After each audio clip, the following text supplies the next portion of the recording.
Did you ever think you would make it? I feel I'm so close, I could taste sweet victory. I know this life meant for me. Yeah, why would you bet on Goliath when we got Bet David? Valuetainment, giving value's contagious. This world of entrepreneurs, we get no value to haters. How they run, homie, look what I become. I'm the one.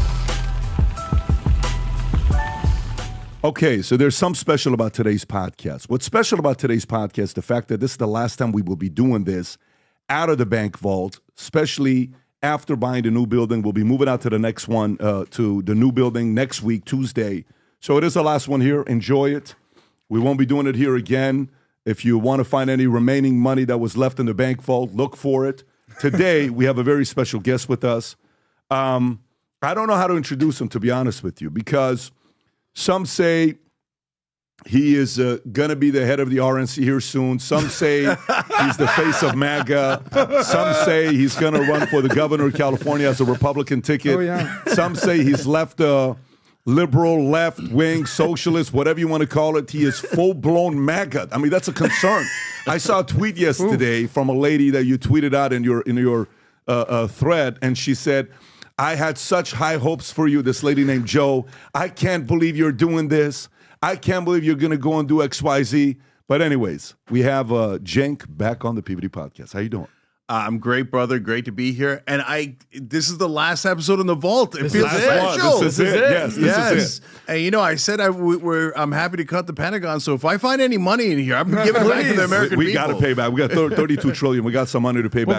We'll go buy a couple tanks, go cruising. Yeah. So, okay, let me tell you what stories we're going to go through here. We got a lot of weird stories to go through, and then we'll get right into the topics. One story here from Mediaite, November 29th. Cenk Uygur optimistic after Trump's victory. MAGA is not my mortal enemy. What? The establishment is. Cenk saying this? Yes.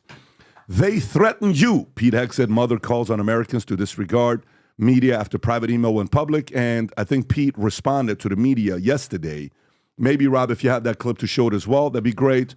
Biden was wrong to shun Musk, says who? The one and only Bill Clinton says that. Biden White House is discussing preemptive pardons for those in Trump's crosshairs. Some of the names that they're talking about is Fauci, maybe his brother, and a few, maybe even himself. They're dropping these names there because the pardon that Hunter got was a legendary one. But we'll talk about that. Mark Cuban says he'd win the White House with Charles Barkley as his VP. No question about it. Some of it was funny, but I think there's a part of him that he's convinced he could be the president. Maybe we'll talk about that. 40% of job seekers say they haven't had a single job interview this year. Not one job interview this year. Maybe that's because 40% of them are not even seeking a job this year, right? Maybe those two go, who knows? Maybe there's more story to it. We'll cover it. Couple other things. There was you saw the CEO of UnitedHealthcare was shot, gunned down in New York at 7 a.m. in the morning. Crazy. Disturbing, absolutely disturbing. And I had an insurance meeting yesterday at Boca Resort the last 2 days. That's where I've been kind of away. The company that purchased our company has a major relationship with that insurance company because of carrier doing business. So it was a topic of discussion to see. We'll cover that as well.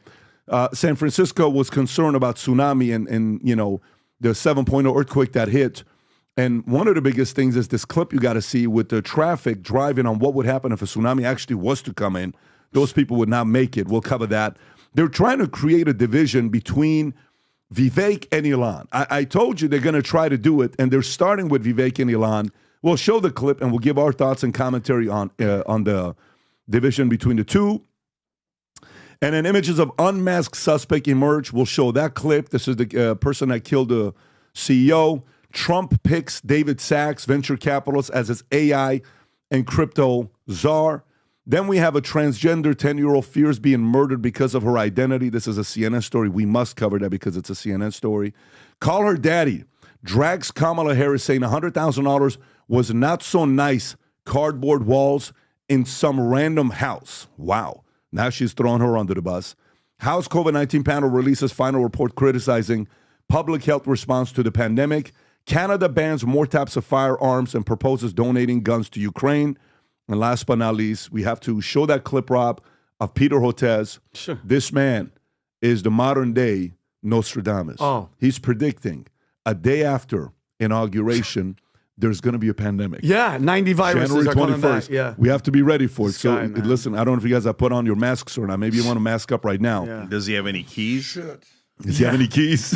Alan Lichtman. Yeah. Obama suddenly concerned about rigged elections Give me a and weaponizing government against opponents. No way. Cenk, I really want to get your thoughts on that one there. But by the way, so let me tell you guys what's going on. I love the fact that everybody is now using the phrase future looks bright. I love it. I love Elon the other day tweets out, future is bright. David Sachs tweets out after he got the right there, Robert, if you can show it, the future is bright. And then you got David Sachs who writes this out yesterday, thanking the president. And at the last line says what? Under your leadership, the future is bright. We've been selling Future Looks Bright gear for the last couple years. And today I'm going to share with you this new hat that came out. That may be the favorite hat ever we've come out with. And let me show you why. This is Future Looks Bright. It says Future Looks Bright, but it's three-dimensional. Rob, if you can show these pictures. The stitching is raised. It's ridiculous with the three-dimensional Future Looks Bright. On the bottom, we have the black and gold. My favorite is this green one. That's badass. Green and white that says Future Looks Bright. And on the bottom, it says Future Looks Bright. We have these in green, in black with red, in black with white. Then a lot of you guys were asking about PBD Podcast, actual PBD Podcast hats. This one says PBD Podcast. On the side says Future Looks Bright. Sick. And on the back says Valuetainment. And then we have the one with white with the actual logo on it, Future Looks Bright. And then we have some of you guys that are out there hunting. You're trying to feed your family. and you want the deer to know his future's not bright, but mine is. Or then- a and then governor we have- shooting their dog. And we have Vinny, whose favorite is. I like the flat, guys, Right. these are more of the too? flat brim. Very LA, Boom, very LA, but it's still the same hat. I just like By the way, flat for you hip hop Vinny, people. how sick is this? I though? love The those. feel. This is ridiculous. Yeah. The raise. So, guys, dope. it's a new style that's out. First come, first serve. Go pick them up. I'd pick up a handful of them and give gifts away to some people for Christmas. That's around the corner. Place your order before it sells out, because once this batch sells out, the next batch we cannot deliver to probably end of January. Having said that, go to vtmerch.com, place your order. So let's get right into it. Cenk, are you now a Republican? Okay, so a lot of people on the left have that theory. The definitive answer is no. So look, I've been a populist all along, and what's fascinating to me is how much politics in America has changed. Because the left-wing populists, like the Bernie Sanders type of guys, have been standing a post waiting for our right flank to appear at some point. Because giant things like getting money out of politics, you cannot do alone. The left wing can't do it alone. The right wing can't do it alone. The only way to fix it is an amendment, because you got to go above the Supreme Court. You need 3/4 of the states. So for me, I've always thought, if we don't get united, we're never going to beat the establishment. And the establishment has been my enemy forever and ever and ever. And I wish we had beaten them, through Bernie in 2016 or 2020. And I'm not saying that they're knocked out. I mean, the establishment is gigantic. They've got billions and trillions of dollars, and they're going to make a huge comeback in the 2028 primaries. But on the Republican side, they've largely been defeated. And so here's what my left-wing friends don't understand. They think you guys are all MAGA, and MAGA means it's a cult, and you're never going to disagree with Trump. You're never going to disagree with each other, and that you are like their father's Republicans. But you're not their father's Republicans. And so our side, I've been trying to get them to realize that Joe Biden, Nancy Pelosi, all these folks that take the money, they're not on your side. They're on the establishment side, right? And for you guys on the right, when I used to debate you, and I don't mean you guys in specific, I mean in general, all I would get is wall-to-wall talking points. Oh, Mitch McConnell knows what he's doing. Oh, John Cornyn is the best. Oh, George Bush, Dick Cheney, etc. And we've been around forever. We're the longest-running show in internet history, right? We're the first YouTube partner channel ever. That makes me like the original YouTuber, right? Oh, wow. And so I battled the Cheneys. I battled all those guys in the Bush years, right? And then I hit Obama from the left, and people got super mad. I mean, that's part of the reason why I had the huge blowout with MSNBC, and I left MSNBC because they didn't want me to hit Obama. and they didn't want me to hit the Democrats. So I've been doing that from day one. And guys, today, I think that, we could do something historic. I think that we could actually unite the left flank and the right flank. And I've got a model for how to do that, and I want to run it by you guys. I've got a couple of rules for the internet that I want to run by you guys. Rules sound bad, right? But hold on, I think you're going to like these rules. And then I want to see, hey, is there a couple of things that we can unite on right now on this show, make the show a little bit historic, and say, hey, this is what the internet thinks. This is what the populace of the right and the left think.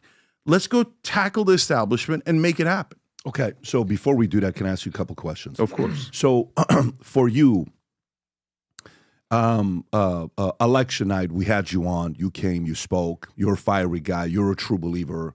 You're a guy that we've all seen you. You're not a guy that you actually are not acting. Like you actually believe what you believe in, and you actually get upset. You really are upset, right? So I know it's going to sound weird. I think there is an element of Alex in you. There's an element of you in Alex. I know you don't want to hear that part. I'm telling you as a person that's a viewer, you guys have been on both for a long time, and you guys have both been hated by opposing sides, and I think you guys have a lot of similarities from the messaging that you believe in. Now, you may not agree with each other, but that's the messaging. What do you think with all these ideas? Like, sometimes for me, I'm running a business, and I have some ideas. I create a comp, and the comp is not growing the company. But I say, it's the right comp. A year later, nothing's happening. But it's the right comp. 2 years later, 3 years later, 5 years later, nothing's happening. Then you have to sit there and say, by yourself, and this is not easy to do. I've shut down my channel twice for 3 months because I sat down with Mario and I said, look, the last 100 videos, we haven't had any views that get 100,000 views. Why is that? We only had 2 of them. And we had 40 videos over 1 million views. Why have our last 100 not performed? We kind of talked about that a little bit when I was on your show as well. And then we shut down. We're like, okay, let's regroup. Watch those videos they used to do. Watch this year. What's happened with the climate? What's changed? Is the market pivoting? You're not. Are you, with your values and principles that you had, the results?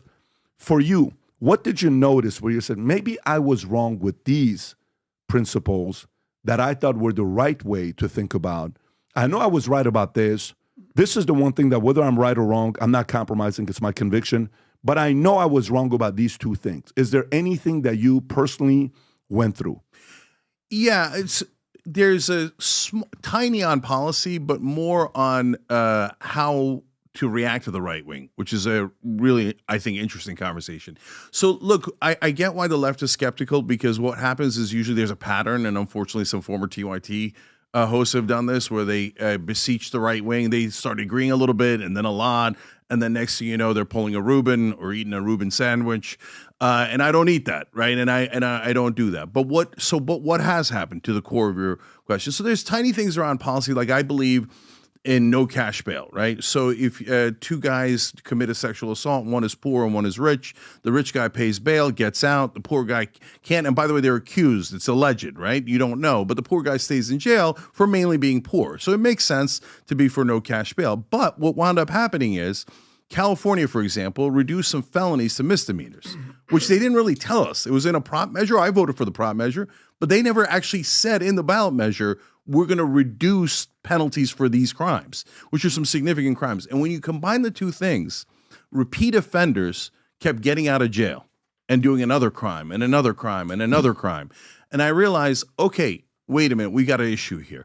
So on no cash, first of all, on the issue of taking the felonies to misdemeanors, once we found out what was going on, I'm like, look, I've been to every progressive convention there's been and every progressive conference, talked to every leader, etc. I never heard anyone say, let's take felonies and turn them into misdemeanors. I don't know where the hell that came from, right? So I said, okay, now that I see that, okay, if you commit 3 offenses, then you're a repeat offender and you have to put up a cash bail, okay? So if you're a guy, oh my God, gee, son, you got accused and you didn't do it, okay, no cash bail, right? But if you do it 3 times, you got to put up bail, no question. And now we voted in California for Prop 36, and I made the position against what you guys would call extreme left or radical left. I'm trying to call them max left now to be respectful, right? But those guys said crime is imaginary, and I said, no, crime is not imaginary. Crime is definitely real, and crime is going up. And guys, if we don't do something about putting these folks in jail if they're repeat offenders, we're going to lose everybody. And they said, you're nuts. That's not going to happen. Then Prop 36 in California was to put them back to felonies, right? It won with 70% of the vote. 70% of the vote, right? In California. And that's my point to my friends on the max left. Like, you guys want to be maximalist, but that's not where Democratic voters are, let alone Republican voters. So I was never in favor of making them misdemeanors, but I was in favor of unlimited cash bail. Now that I've changed that, but you see, it's tiny. It's a tiny change based on what I saw, based on experience, based on these guys getting out and doing it again. But the main thing, Patrick, is before, when I battled the right wing, it was a wall, right? I was just like, nobody's listening to one another. They're just doing talking points. I hated it. And then MAGA looked like they were 100%. I'll be honest. I mean, in 2020, I was super pissed. And I said, look, I don't want to talk to Trump supporters. All I hear is the same thing. Trump, and they never waver. So what I'm saying to the left now is, no, I'm seeing something new and different here. The MAGA base has changed. Okay, that doesn't mean they don't like Trump. It doesn't mean that they're not right wing. But there is a significant portion of the MAGA base now that is, in my opinion, right wing populists who are actually anti-establishment, actually anti-corruption, actually anti-war. And what I'm trying to tell the left is, take the win. Take the win. We've been standing opposed here for 20 years, trying to cut the Pentagon, trying to be anti-war, getting money out of politics. If people say yes, for God's sake, that's our lost tribe. Those are our right-wing brother and sisters who are Americans, who are populists, who agree with us. Let's go fight the establishment together, because if we're united, they cannot stop us. Are you at all in a place right now? You're registered what? Democrat? Yeah. Okay. Are you at all at a place where you've thought about being a registered independent or libertarian? So the reason I became a Democrat is because in California, if you're an independent, you can't vote in Democratic primaries. And so I wanted to vote for Bernie Sanders, et cetera. So I became a Democrat, and I don't have any problem staying in the Democratic Party. I ran for president in the Democratic Party as a protest candidate against Biden, as you remember, right? Mm-hmm. But now we're in a situation where we've got realignment, where there's a left-right spectrum, then there's a populist establishment spectrum, right? So I am center-left, but I'm way populist. I'm 100% populist, right? So things are moving. If it turns out, and the parties have switched before, if the parties completely switch, then I don't have any allegiance to a party label or name, right? But right now, the Republicans are still right-wing, Democrats are still left-wing, so I'm going to stay there. So why do you think the Democratic Party lost a Rogan, lost a Tulsi, lost a Bobby, lost a Musk, lost a Trump, all these guys were former Democrats. Why do you think, and let's set Trump aside, because maybe Trump's Democrat in the 80s and 90s. Let's kind of come to the names recently, like Musk, like Rogan, like Tulsi, like Bobby, these guys. Why do you think they're losing these names? Yeah, so everything's a little bit different, and every person's different. So Tulsi, I think, was always secretly a right-winger, but Bobby Kennedy Jr. was not. He was definitely a Democrat, right? And so he's a decent example. So Bobby has opinions that a lot of people on the left don't agree with, right? To which I say something revolutionary to the left. So what? Okay, he agrees with us on the environment. He agrees with us on housing, on anti-corruption. He doesn't agree with us on vaccines, fluoride, et cetera, right? Why don't we have a conversation with the brother? Why don't we include him? Why don't we do a real primary? And if he wins, he wins. If he loses, he loses. Do you believe in democracy or don't you believe in democracy? And look, he would have easily lost the primary, in my opinion, in the Democratic side. But what the Democrats, and this is a culture problem, right? So on policy, I'm totally left-wing. But when you talk about culturally, there's a couple of issues that are going on. Number one, I've always been when I was a kid, I was a Hulkamaniac, right? Yes. And so, I love all you folks who love the art and the opera and the ballet and stuff, and there's nothing wrong with that. And my sister does, and my friends, etc. But I'm not that guy. Like when I listen to NPR, I'd always be like, why are they whispering? Why don't they speak the fuck up? Right? Very soothing. Yeah. So culturally, I've always been a populist too. But the real problem with the left and the Democratic Party these days culturally is we don't want you, we don't want you, we don't want you. if there's a 2% disagreement, we want to cancel you and get you the hell out of here. Right wing, in my opinion, has their own version of cancel culture. We can get into that. But if the right wing, you agree with them 2%, they're like, oh, welcome in, come to the party. Oh, yeah, come on in, come on in. And if one party's constantly pushing people out and the other party's constantly inviting them in, well, at some point, the party inviting them in has the bigger tent, and you not only win the election, you win the popular vote. So Democrats have to get out of this mindset of, you must agree with Democratic leadership, and if you don't, you're ruining unity.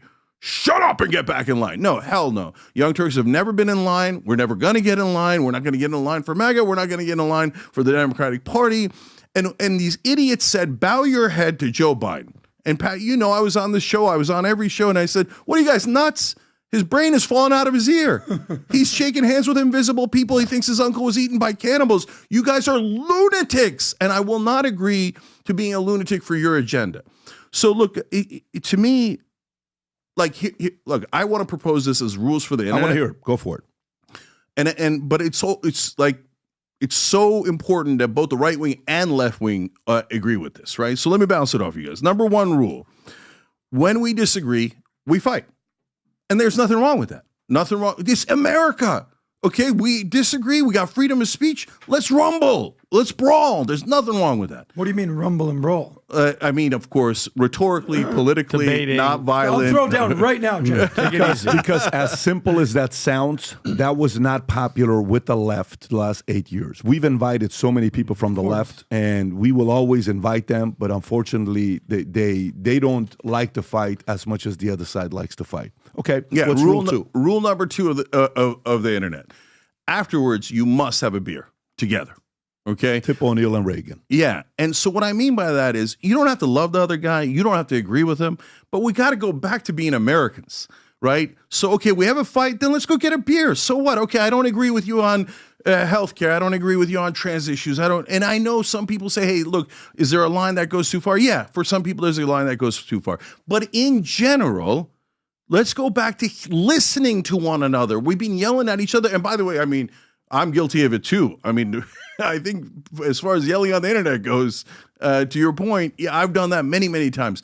But I try to have a beer afterwards so that we can still be a country together, okay?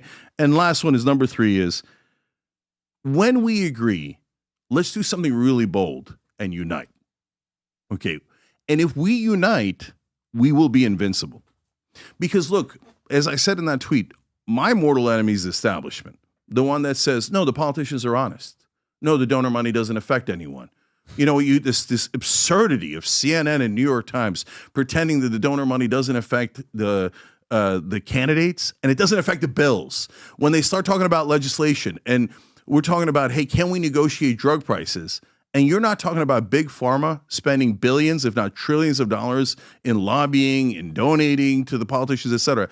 No, it's utter corruption. And we cannot beat that corruption unless we unite. So if the right wing, if I'm right about the right wing populists, and I made a bet with one of my co-hosts last night, okay, well, I can tell you about that too. But if I'm right about the right wing populists and we unite on some things that we agree on, I think we're going to be invincible and finally beat the establishment. So I like that. Number 1, if we disagree, let's fight, let's debate. 2, afterwards, let's have a glass of, let's have beer together. 3, if we do agree, let's unite and let's celebrate it and let's come across as a united crowd, united group. I like that. Going back to the conversation with Trump. So Trump won. And he got how many votes? I'm looking at it right now, 77 million votes, okay? And the only person that ever beat him is the GOAT, Joe Biden.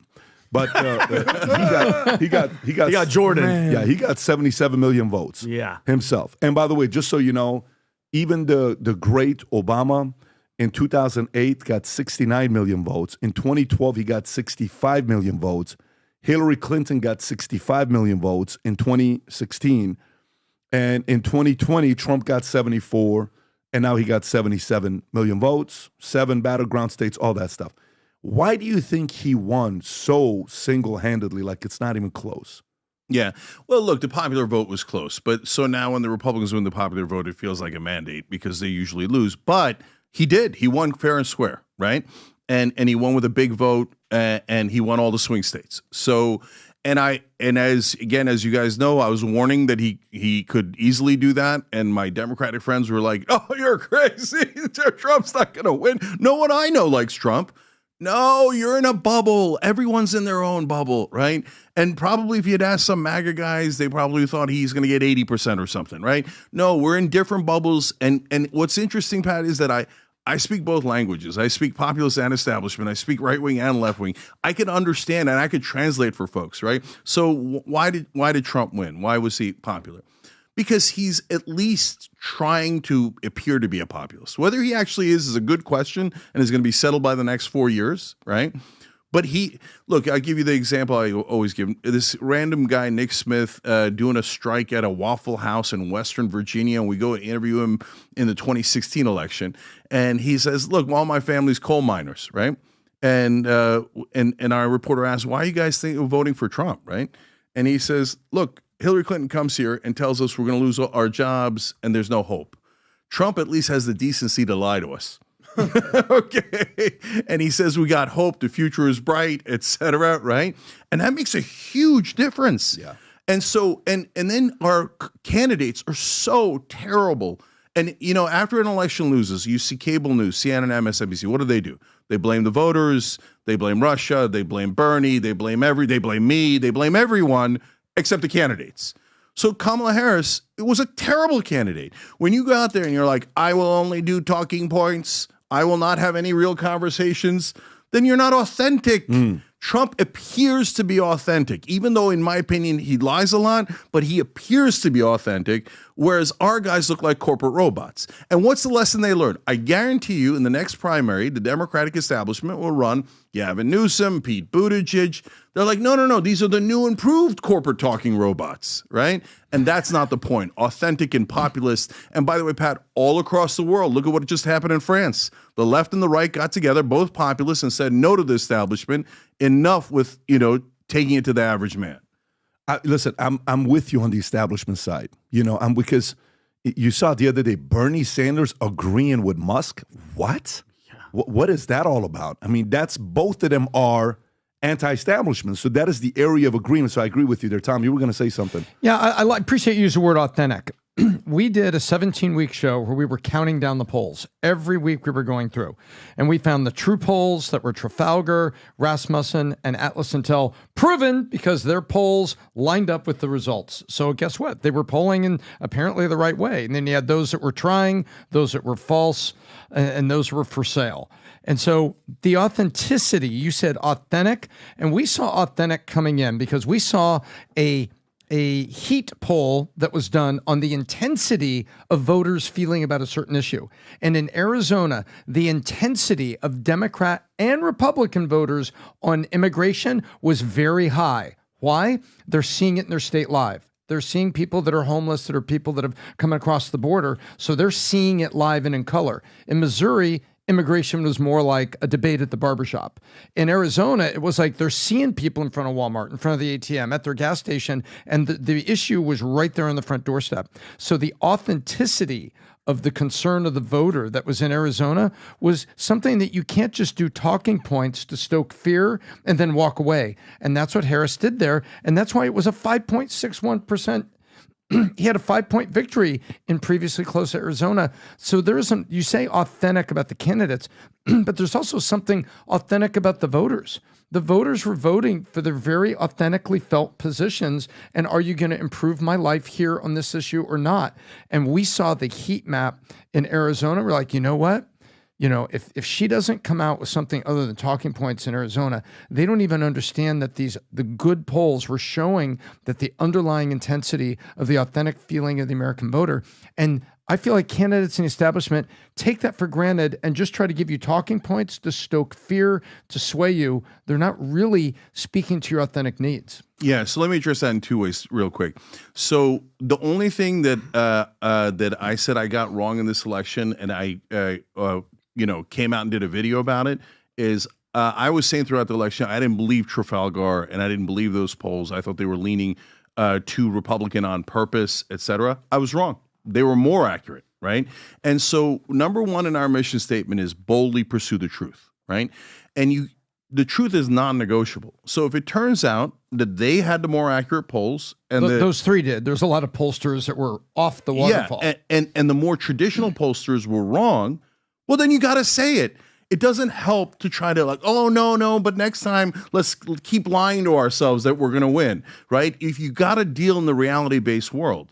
And so, but the larger point about policy is, look, a lot of my friends in the Max left, they think that crime is imaginary and it's a right-wing narrative, and that when I say it's real, that I'm helping a right-wing narrative. But look at California. Cenk, what does that even mean? No, I get what they're saying. No, let him go. I know. I think I know where he's going. He said that Keep a few going. times. What does that even mean? Crime is not real. Yeah, so what they're saying is it's not really going up. You guys are, and here's a poll thing. And if it is going up, it's actually because CVS is installed the automation machines. And there's some truth to that. And that's let some people. But at the bottom line, are people stealing catalytic converters? Are they, people getting shot in the street, assassinated in the middle of freaking New York?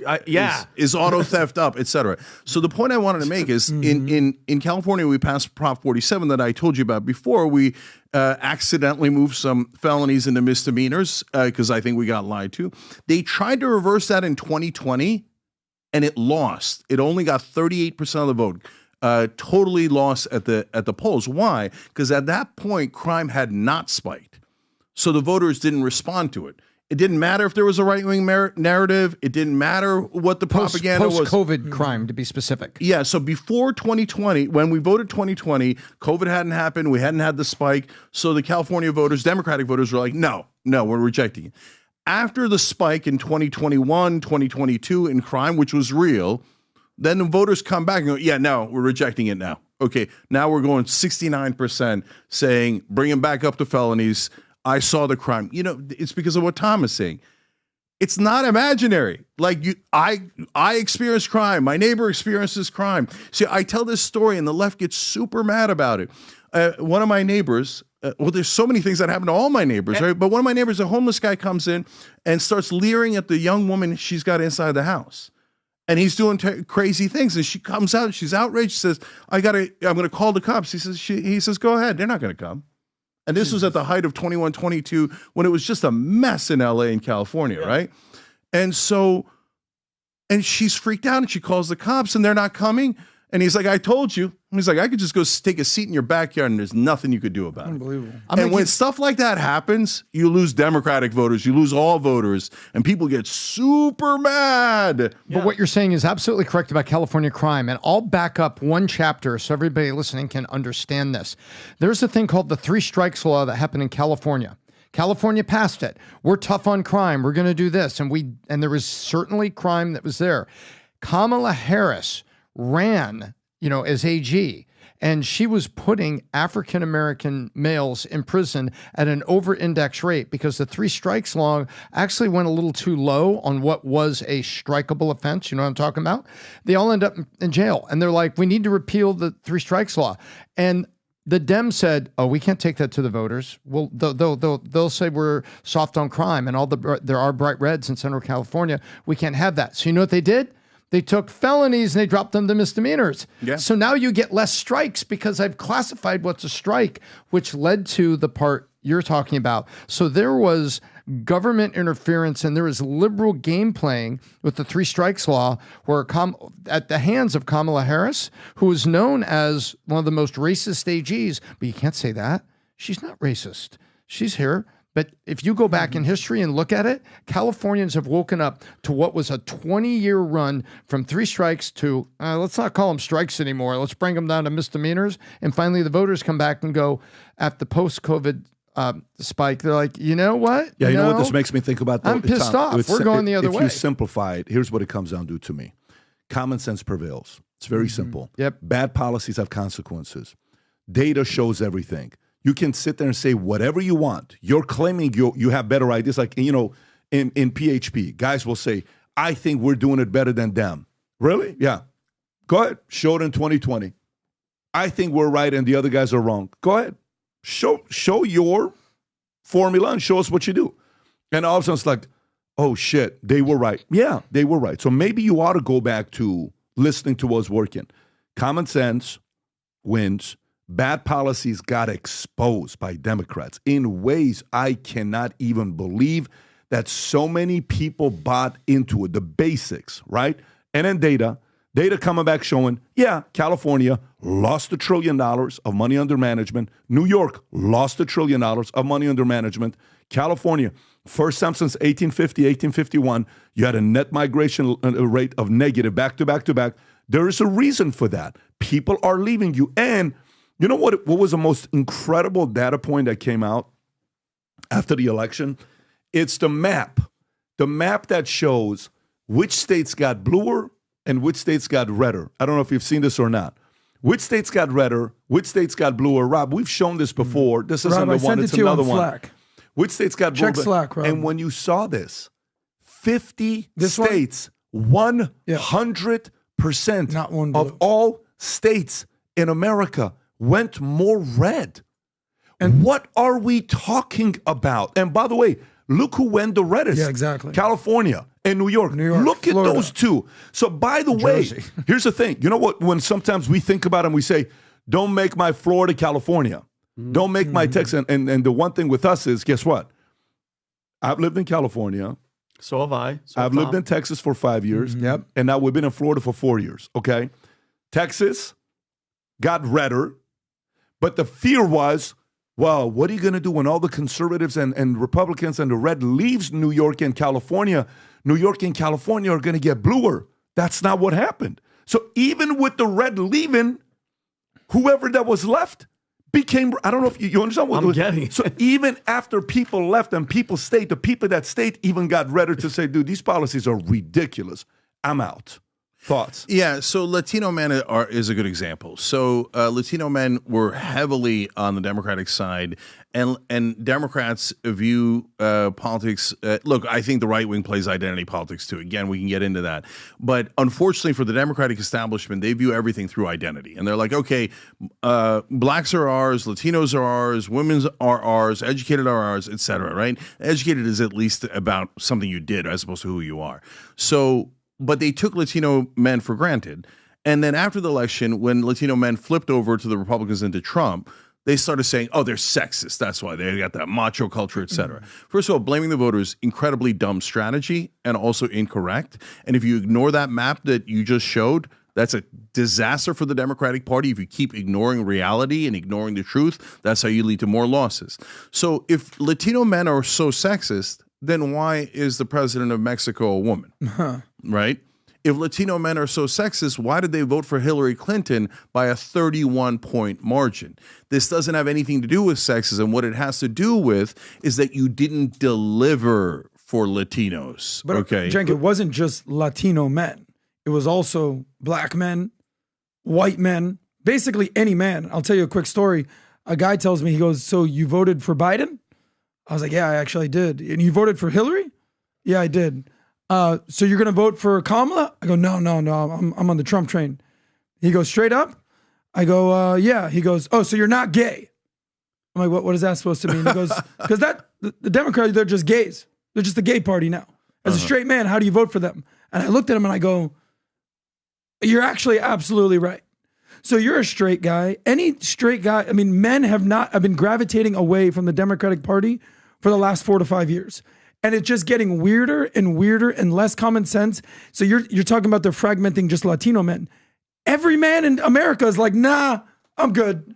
So why do you think just men are overwhelmingly done with the Democratic Party? Obviously, it's more nuanced than that because the percentages are not. It's actually not that nuanced. The number has shifted dramatically. No, but I grant you the shift. That's exactly what we're talking about, right? He has a problem with the gay community. Go ahead, please. Go ahead. Okay, so no judgment. How can I be homophobic? My girlfriend's gay.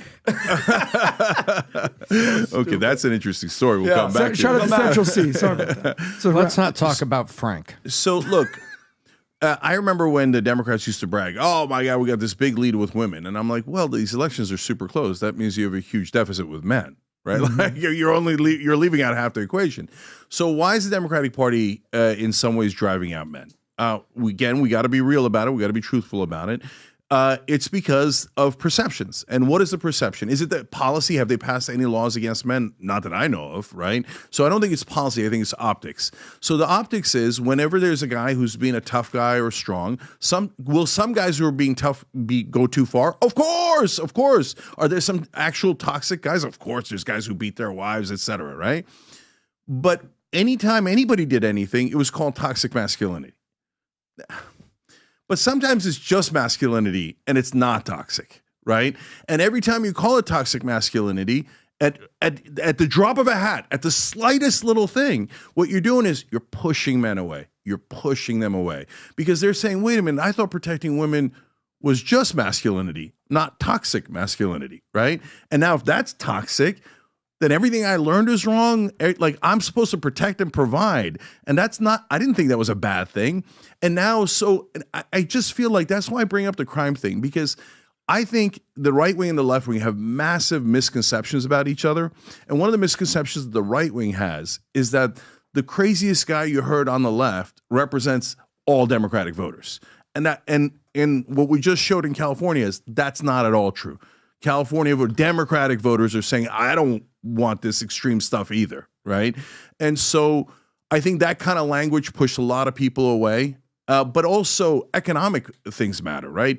And so now we got both earners, of course, right? And women are head of household in terms of earning more money in a lot of households, et cetera. But when you're going to buy a house, the house costs more and it's really hard, right? And wages are lower and everything is hard.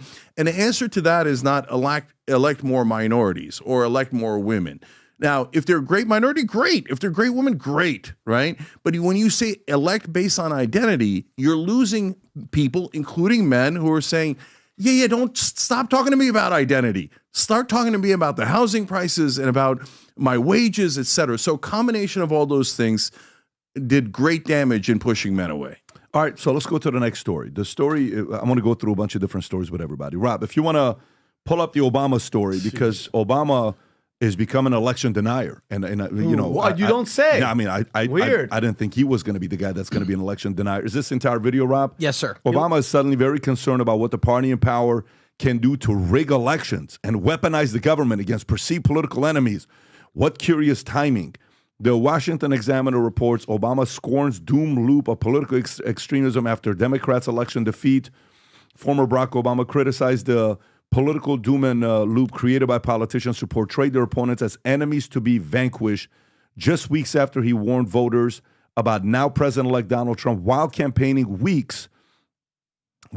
for Vice President Kamala Harris. Go ahead and play this clip. There are going to be times potentially when one side tries to stack the deck and lock in a permanent grip on power. Can we get the shit out of his mouth? Either by actively suppressing votes or politicizing the armed forces or using the judiciary, that's insecure, the criminal justice system to go after opponents. Look at the eyes. He doesn't believe it. I never saw him pause And in like those that. circumstances, pluralism does not call for us to just stand back and say, well, I'm not sure. That's okay. Looks weak. In those circumstances, a line has been crossed, and we have to stand firm. Firm. Yeah, by the way, he does not look strong. He looks like defeated and weak, Pat. That guy, and by the way, he's unoriginal, Tom. And you talked about this before. He stole the tactic. He took a page right out of the Nazi minister propaganda, Joseph Goebbels' book, accused the other side of which you are guilty. And we talked about it on the other podcast. They need to check. I want to know your thought on this. These are the expired Democrats. This whole rhetoric that this guy's been doing when he was talking to the young black voters, he's like, "You got Kamala's black. You guys have to vote for Kamala." It's like the shock of why they're losing everybody. It's not just left. Everybody's moving away from these people. If we're going to be honest, this has become the party of hypocrites. Okay, they're the actual racists. They're the corrupt ones. They're the ones that cheat elections. All right. They want young children to chop off their genitalia, and these are facts. They want to have them mutilate themselves. They want men and women's sports. Facts. This is only a left Men thing, not a and right. women's sports. Men yeah. and women's sports. They want open borders. They want to use lawfare. Look at what he's talking about, Cenk. They want to. They're the party that literally weaponized the Department of Justice, the FBI, to go after Donald Trump. The guy even got shot in his head. This type of attitude. This is done. And I just want to know, Cenk, are they not going to move on from these people? Let me say something before we go to Cenk. Yeah. Okay, I'm going to say something. I'm going to go to Tom and Adam, and then I'm going to go to Cenk. Let me explain to what you're just saying right now, which is very important. Okay, so watch this. Watch this. He may have just had the worst loss of his career. Correct. I agree 100%. Okay, because 2016, Hillary had the worst loss of her career. He did not. That was Hillary. And that was embarrassing that you lost to this guy, okay, meaning to Trump, okay?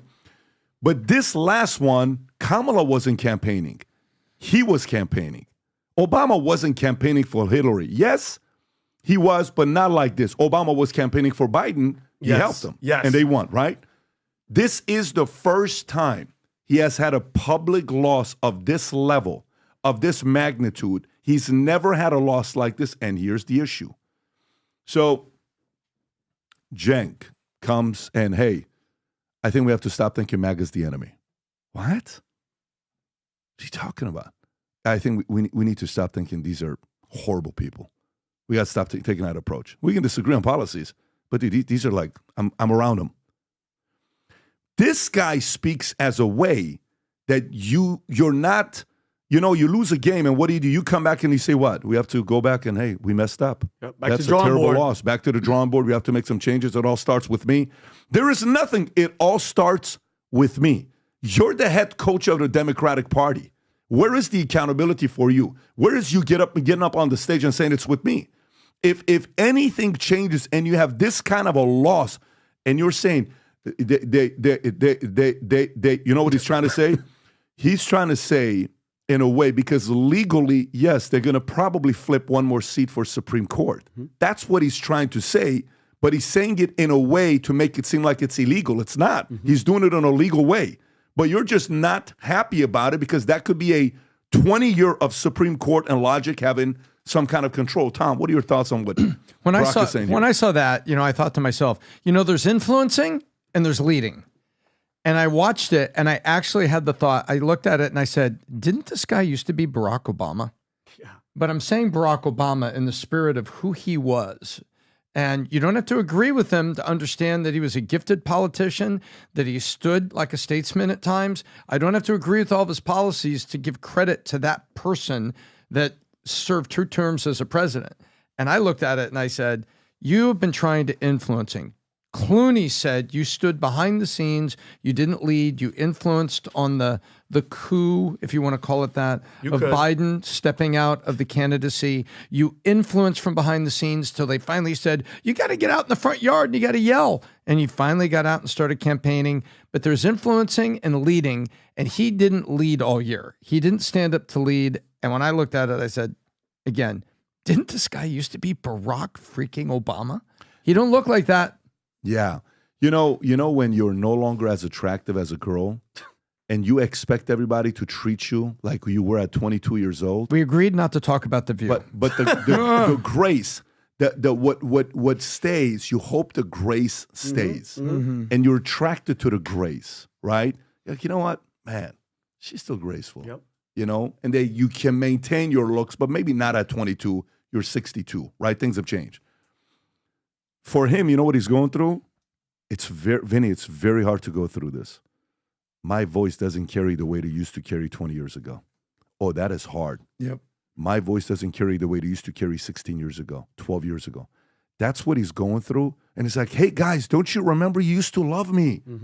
What happened? Give me the attention and love you guys used to give me I was important. I was your Jesus. What happened? How come you guys don't look at me like that anymore? Ooh, let me tell you. It's psychological, very hard phase to go through. Adam. I love the analogy you said, because one of the things we say is for a woman, it's all fun and games until you're at the end of the bar having to buy your own drinks in your 40s. Because usually when you're young and hot, they're going to do all that. So Obama, he was the young, hot, fresh candidate. And if you just take the vibe and just the riz, as you say, and you juxtapose when he was like, at least I'll go down as a 2-term president. Boom, mic drop. Cocky just prick. Obama showing up, doing his thing. And now, in the last 30 days, he tried to lecture black men. Black men are like, yeah, I'm good. Thanks, Barack. You know, I've never seen, unless it's something I can't think of, I've never seen Barack Obama not be smooth. Smooth. Even before the election, there was a pause, stuttering, not confidence. Pat's always saying, it's in the eyes, Chico, it's in the eyes. The eyes look flustered. All right, maybe he had an L right there. But it's not just him, because he's wearing the entire Democratic establishment on his back, and he just realized, oh, this whole thing just crumbled. So where does he even go from here? Yeah, so in a minute I'll say some things that you guys might disagree with, but first I understand exactly what you guys are saying. So look, one of the things that I said in that Elon tweet about the Pentagon was I'd rather be in the populist woods than in an establishment prison. And so these guys have been running the prison for a long time. And I don't mean Obama as a Democrat. I mean Obama, Biden, Pelosi, but also Mitch McConnell and Cheney and Bush, et cetera. The uniparty. The uniparty has, and if you went outside the guardrails, and as happened to me at MSNBC, you've got issues, right? You go outside the guardrails, you got issues. And that right there was him going, I can't believe there's a prison break. What happened? We had you guys bottled up, and you were supposed to listen to our marketing, and we had mainstream media on lockdown, and then The View and Morning Joe would tell you to shut up and vote for us, and you would shut up and vote for us. And when I say us, again, let's be clear, because Joe Scarborough was telling you to vote for George Bush and Dick Cheney. 100%. And then all of a sudden he's voting for the Democrats and Biden and Kamala Harris, right? Because it's the uniparty. And so Scarborough is a Republican. He's just an old school Republican. Mm-hmm. And so there's what you guys, I see it even more clearly than you guys, that there's a meltdown in the Democratic establishment because their worldview got rocked. They thought, we're in charge. We're going to get to run this thing forever. And no one's allowed to really disagree with us. And if they do, we'll cancel them. We'll, do a character assassination. They almost did, though. But they almost did. They almost did, if you think about it. But by the way, Peter Thiel said this on Barry Taibbi's interview. I don't know if you saw that. It's it's worth, on the flight back, drive back, it's worth you watching this one, because Peter Thiel, he thinks differently. He said, Matt Taibbi? Oh, yeah, not Matt, no, I'm sorry, Barry Weiss. Barry My Weiss, apologies. Yeah, it's a I messaged you, I told a phenomenal job. But Peter says, you guys got to realize, if the E. Jean Carroll, if the going after Trump, if all the court everyday hearing, if the mugshot, if any of this stuff worked, and he would have lost to Kamala, Trump's record would have been 2016, you got lucky. And we were right. I cannot tell you how important 2024 was, because Trump winning, the people are saying, no, we were right. Trump was right. Kamala winning, Obama would have spoken in a different way. 100%. You know how he would have spoken, his demeanor? Very different. We told you. Yeah. We told you. So another way to frame populace and establishment is outsiders versus insiders. And so even if you're a Democrat and you love Obama, you can't say that he's not an insider. He's an insider, right? And so this was the outsiders going, we've had enough. We've had enough. You guys ran this place for decade after decade, and we can't stand it anymore. And you got, and I'll agree with one other small thing. And people on the left were mad at him when he started yelling at black men. And you guys mentioned that, like, oh, how dare you and stuff. And even the left was like, whoa, slow your roll. Okay, so that's not your job here to come and yell at the voters, etc. But the parts I disagree with you guys on is because the reason why some folks are super worried on the left is because of the things that people on the right and the Trump team have said. Like, first of all, why was I against Trump? We've gone through this. We don't have to relitigate it because he won this time, but he did. In my opinion, he tried to steal the last election. He had fake elector plot. He said terminate the Constitution, etc. So when you see those things, and if you believe those things, that he really did those things as I do, you're concerned. You're concerned about democracy. You're concerned, is this guy going to leave office? You're concerned, is this going to happen? Number two, gerrymandering. The Democrats do it too, but the Republicans are kings at it. So when you gerrymander the hell out of a state, and all of a sudden, even though the state might be 50-50, but the Republicans have a huge lead in the state on congressional districts, that's true, that's real. And then the last thing is, look, you guys keep threatening to, and I don't mean you guys, I don't mean all of the right wing, but I do definitely mean some of the right wing, right? Keep threatening to arrest Dr. Fauci, arrest Liz Cheney, arrest this person, arrest that. Now, I think a preemptive pardon on Liz Cheney is nuts. Like, she's not even charged with a crime. What are we even talking about, right?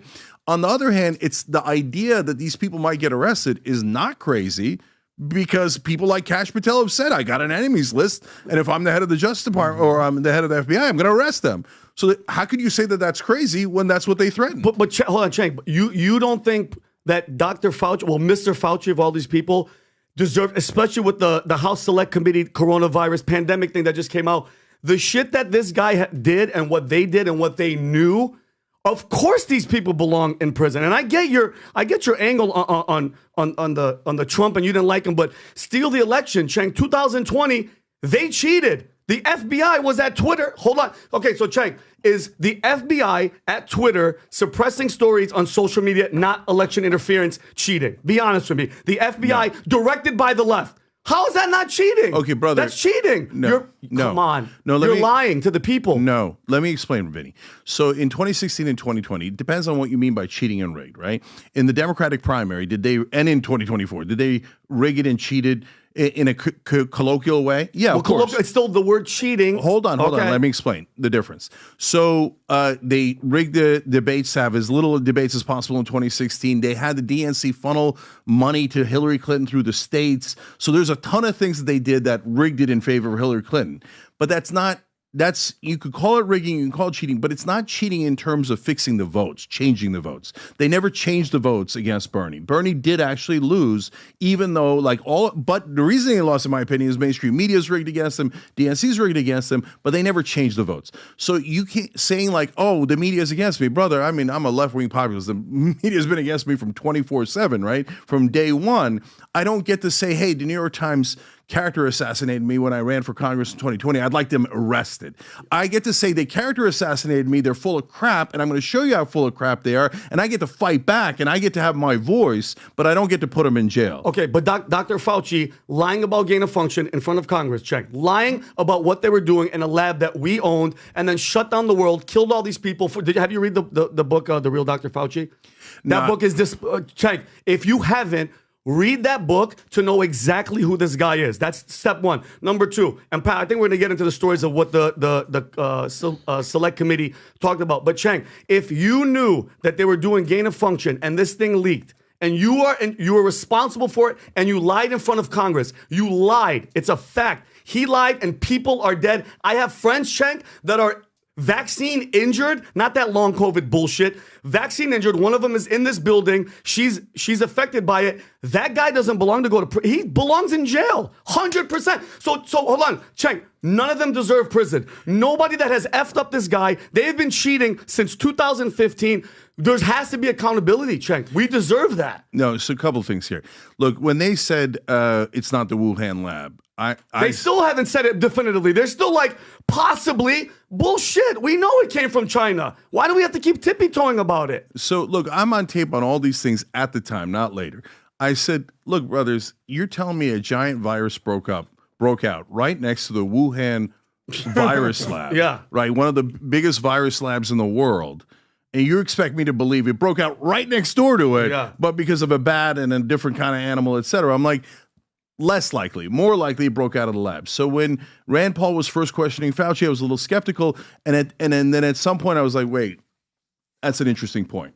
Okay. Yeah. So I hear you on all that. But we cannot arrest people for things we don't like or we don't agree with. So if you're saying, hey, here's a specific crime, okay, I'm willing to listen to any specific crime. Are you kidding me? On corruption, there's tons of crimes that we could have conversations on both sides. I get it. Right? But it's got to be a crime. We cannot go around arresting people because we don't agree with them politically. That's super dangerous. So do you think him, and this is talking in Washington, which I think is going to happen, him talking about pardoning.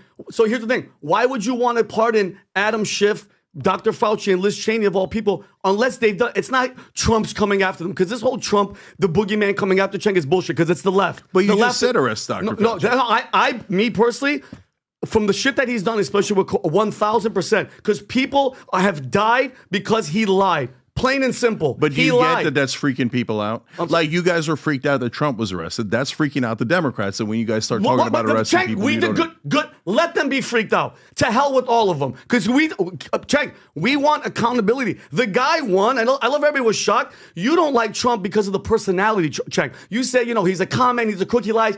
That America spoke. We don't give a shit about that, Cenk. It's the policy. He's been the policy guy from day one. But accountability, I love that the left is panicking. They're all scurrying like freaking rats. We deserve accountability. And if that guy's guilty, we want prison. One person has to go to jail, Cenk. We need one of them. But, Vinny, that's why Obama gave that speech. Because he's worried that you're going to say, okay, hey, I don't have a crime yet, but I want these guys I didn't say that. No, hold on. There's no crime with Fauci. He lied in front of Congress about a virus gain of function. They mess with animals and they jump to humans. Let me say something here, and then I want to go to the committee as well as I want to go to the pardons that they're talking about doing. When you think about why, to me, when I rank the events that helped Trump win in a landslide victory, and landslide, the majority is, you're right, the Republicans rarely win the majority, but he won, and that's a big victory for them to get that. It's the 7 states is really what it is for me, and the plus minus of all states. That's kind of how I look at it when I think about it. I think Musk is number one, but I think that day when Bobby walked out at the Turning Point USA event and he got up and he said, I'm here now. And I asked myself, why are so many people fans of Robert Kennedy Jr.? Why is it? Actually think about it. He was an environmental lawyer. Give me one thing about environmental lawyer he did that you still remember to talk about. Most people don't know that. You know what I'm saying? Like, imagine. Yeah, I do because I knew Bobby earlier. But what I'm saying is you do, but it's just your world. But the average guy doesn't. The average guy doesn't know. It's like, what are you talking about, right? But if you ask the average guy right now, hey, what's the one thing about Bobby and why you support him? They're going to bring up that Fauci book. By the way, that Anthony Fauci book he wrote in November of 2021-ish got 26,000 reviews, and he got those 26,000 reviews very quickly. Fauci stopped the world. Fauci hurt a lot of people. Fauci manipulate and use this power in ways that was disgusting, and it was unattractive. And by the way, my concern isn't like, look, do I want to see Fauci go back to jail? No. What they did to Nixon, not go back to jail. I don't know if he's been to jail. Go to jail. Yeah. Nixon, Watergate. Was that good for America? Yeah, because it got a crook out of office. Okay. I believe that's exactly how people feel about Fauci. They believe he's a crook. And he needs to be held accountable. And history needs to write that he's a crook. Look at the way you responded about Nixon. That movie needs to be made. The same way Anthony Hopkins played Nixon, somebody needs to play Fauci and show the dark side of this man, what he did to America. Okay, good. Not jail. To me, pure account. That's all I care. I don't care whether you go to jail or not. He's an 82, 83-year-old man. Yeah. Go do your thing and get away and write a book and, give the argument how sexy you are to Guardian, newspaper, and whatever you want to do. Go out and do it. For me, it's purely what they did to Nixon. And what Nixon did is 1/10 of what this guy did with this, in my opinion. I think there needs to be a level of accountability for that. But I'm going to read this and we'll still continue with the discussion here. So House COVID-19 panel releases final report criticizing public health response to the pandemic. The House Select Subcommittee of the Coronavirus, chaired by Ohio Republican Brad Wenstrup, released a 520-page final report concluding the virus most likely emerged from a laboratory in Wuhan, China. Rob, if you want to go ahead and play this clip. Is the clip you have with Rogan, or is it a... It is. Rogan's discussing the findings of the House Select Committee. Oh, okay. Go ahead and play the clip. The House released a 500-page report on COVID-19 pandemic. Key findings: COVID-19 likely originated from a lab-related incident in Wuhan, China. Crazy. You can get banned from YouTube for saying that. Banned. Okay, over $200 billion in relief funds lost to fraud, with criminals exploiting weak oversight. Prolonged lockdowns and arbitrary mandates cause severe harm, economic devastation, mental health crises, and historic learning loss, while lacking robust scientific support. Policies ignored natural immunity, pushing mandates that eroded trust and harmed public perception of science. Absolutely. WHO and CDC compromised by political interference, offering inconsistent, unscientific guidance that fueled public distrust And the key players included federal agencies, and Cuomo's administration actively obstructed oversight efforts and hid critical evidence. Christ. Select subcommittee on coronavirus pandemic basically said all the conspiracy theorists were correct. Every single one of them. No repercussions. wild. No Go ahead, retractions. And did you hear that? No, And Chuck, did you guys hear that? He said even federal agencies and Cuomo's administration actively obstructed oversight efforts and hid critical evidence. That's from just the ground level. Fauci is the head. He's been around for how many presidencies? How many presidents? And Cenk, I'm telling you, brother to brother, you have to read this book because only then you'll get the context of who this freaking demon is. And I'm not one of these people. So Cenk, for the left to say, oh, you guys want him to arrest, and what has the left been doing? Think of all the shit they've done to him with weaponizing the FBI, Obama spying on his freaking campaign, Russian collusion, all the lawfare, the 2 fake impeachments, shooting him in his freaking head, and the other side is talking shit like, oh, he's gonna come after us. That story is over. Nobody wants to hear it. This is accountability, bro. This freaking rat was this snake. It almost reminds you of problem, reaction, solution. Okay? The problem, you get the problem, you get the freaking virus that comes out of a lab that we own. The reaction, the media, everybody comes, and then the solution is vaccines. And then you demonize people. I'm happy that you played this back. They made Joe Rogan look green. CNN made him look green because they don't want ivermectin, which, Tom, isn't that like the cheapest, most safest thing? Did they ban it? Yeah, ivermectin was a proven antiviral. You had foreign aid workers, UNICEF workers used to be given it when they would go to like areas where a typhoon hits Bangladesh and there's all this mosquito and all this other stuff going on there. And they would give them cholera shots and they were giving them ivermectin to prevent the malaria. That drug had a purpose and a use for years. So look, I disagree with you guys on the vaccine. I disagree with Joe Rogan on the vaccine. Why? Hold on. Why? I want to hear this. Hold on. But what I disagree with more is shutting the conversation down. So that was the number one problem in what Joe was just talking about. Yeah. Because it turned out that it likely is from the Wuhan lab, but we were shutting that conversation down. Gain of function is an important and interesting conversation, but we were shutting that Why? down. When you say we, Cenk, why and who was doing it, Cenk? Why were they in lockstep shutting it down on purpose, Cenk? Why? Why do you think? Why? They were ignorant? No, yeah. Oh, come on. No, dude. hold on. No, Look. The establishment has certain groupthink. All the bubbles have groupthink, right? In the establishment groupthink, they genuinely believe our position is the objective position. Now, you think that's nuts. Like, oh, you privilege your own position, and I think it's a totally corporate position, an insider position, and they say we're objective. But they genuinely believe it. So, and in their mind, they're like, all of these lies are getting out, and people are dying. They got to take the vaccine. You're going to die if they don't take the vaccine. So that's why they have this, in their minds, a legitimate concern about it. And in fact, I think it is a legitimate concern if you were spreading massive misinformation, et cetera, et cetera. But my answer to that concern isn't no one's allowed to have a conversation and this is the official position. My thing is, you say that about the vaccine, I say this about the vaccine, and we fight and we fight. And then the problem with the establishment is they don't trust the American people to make their own decisions. Okay.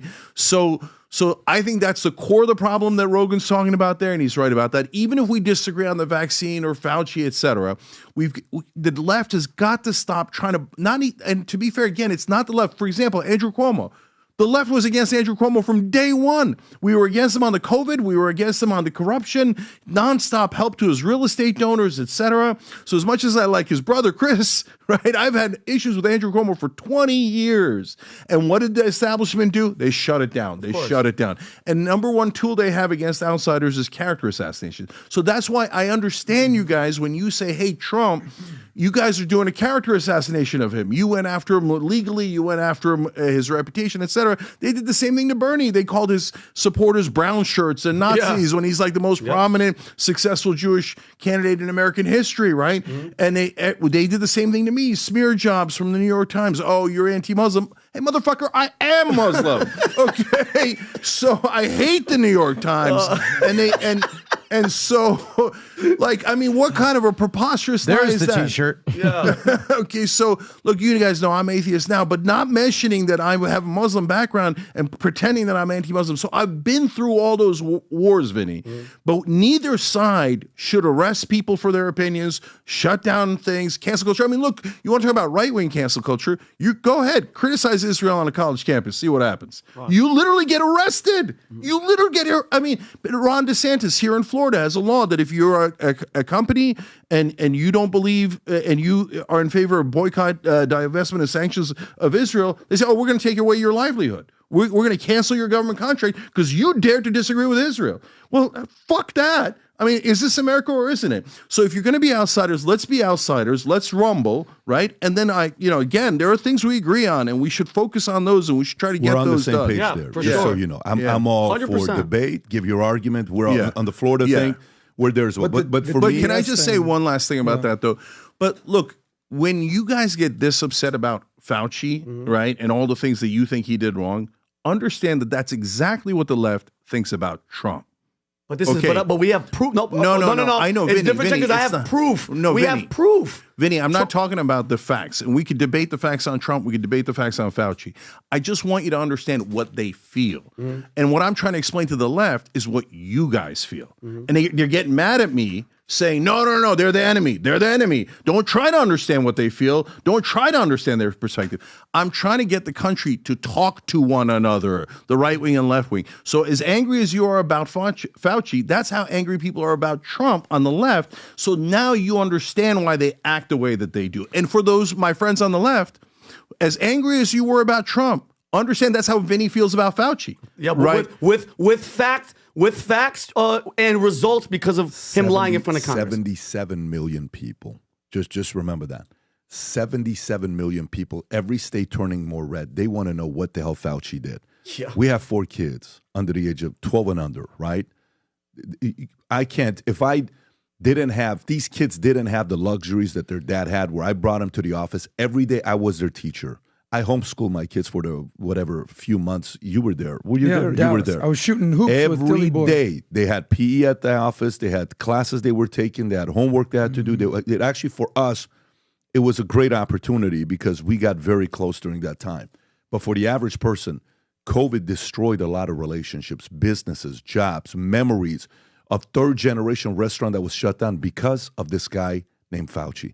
There needs to be accountability for that because when the future pandemic happens, where Peter Hotez, Rob, if you can just pull up that clip, Peter Hotez, who is one of the sexiest men in America, according to the left, when you compare That's good news for me. Maybe I'm sexy. No, this guy's like, listen, I mean, he did not want to debate Bobby, R.F. Kennedy. We ended up raising $3.5 million for him to agree to go on Joe Rogan's podcast with Bobby, and he says no, he didn't want to do it. He says it's not healthy for America for us to do it because we have nothing to debate. We were right. Here's Peter Hotez, a.k.a. Nostradamus, making a prediction. Go ahead, Rob.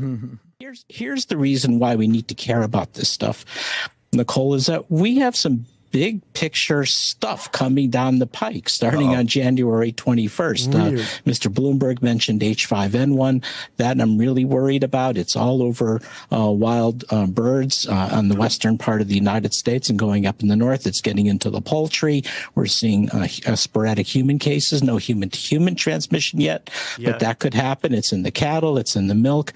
And that's just the beginning. We have another major coronavirus likely brewing in Asia. We've had SARS in 2002, SARS-2, COVID-19 in 2019. And we know these viruses are jumping from bats to people thousands of times a year. But there's still more. We know that we have a big problem with mosquito-transmitted viruses all along the Gulf Coast, where I am here in Texas. So we're expecting dengue and possibly Zika virus coming back, or a Puche virus, maybe even yellow fever.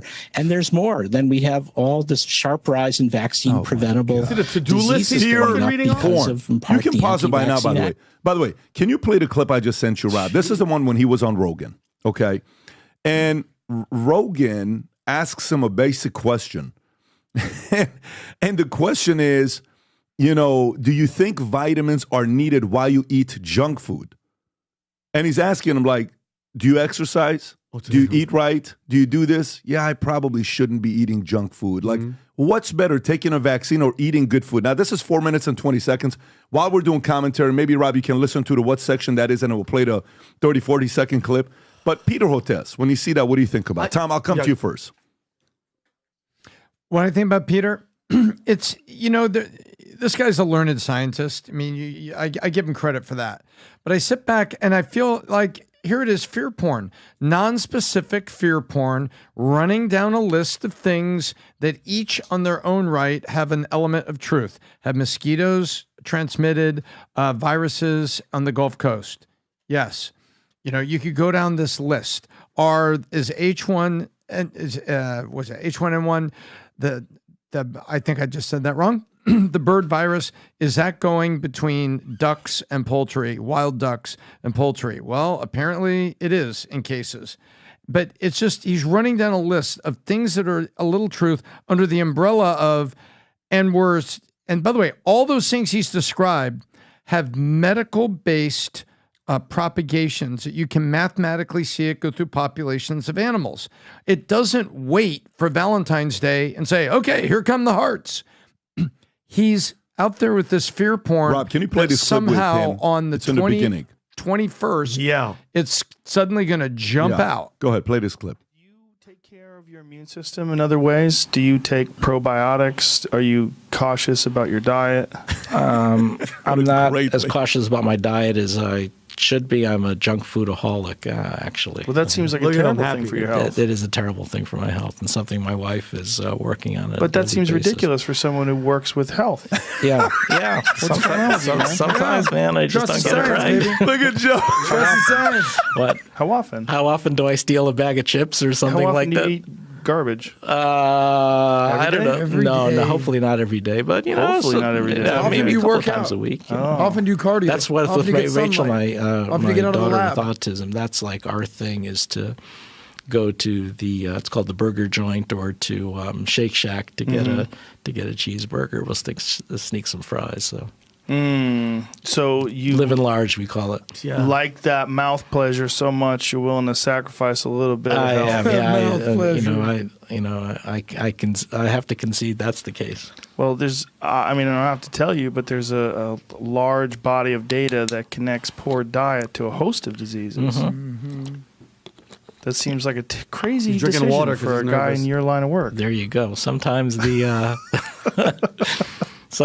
it's not all brain. It's something else. But I mean, this is uncomfortable to watch. And I just got my 12th booster. Because How you think feel? about it. Think about it. Think about what this guy. Vaccines are better than a proper diet is what he's saying. That's exactly what he's saying. And then, but think about Indirectly. the warning. This is a warning. Okay, they're letting you know, just like they did with with COVID, where they had all this. They were setting us up for it. This guy is a pandemic, a freaking planner. Like the fact that he's saying the day after Trump gets in, there's a list, like a to-do list of viruses that are he's giving us a heads up of what's going to be coming down. Like am I missing something? Well, are you saying that you don't trust anything he says?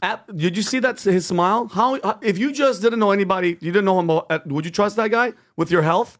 Well, him or what he's predicting or prediction? my personal health? What do you think him saying on the 21st when Trump comes in? Sure, what do you think? Let me give you my explanation. I don't agree or disagree with that guy. I'm hearing what he's saying and saying, all right, this guy's a biologist, scientist, kind of probably knows a thing or two. But as Cenk was saying, let's have him debate somebody and have a conversation. He won't. So, but if he doesn't debate, how can we be assured that what he's saying is accurate? Porn, so the media is going to give him a soapbox. I don't know if he's peddling it. I think he actually believes it, and the media. Okay, well then he's peddling something that he actually believes, but he's wrong. I think the first time we heard about this guy was about 6 months ago. Yes, no, maybe? Peter Hotez. Hell no, he's been around. I've been rocking with Hotez for 10 years. He's been around. I never heard about this guy. I have, but I remember the height of his popularity came when RFK, during his running for election, was like, all right, well, let's have a conversation. And RFK was bumping out push-ups. What was he doing? Lifting weights? Yeah. And just jacked. Are you kidding me, RFK?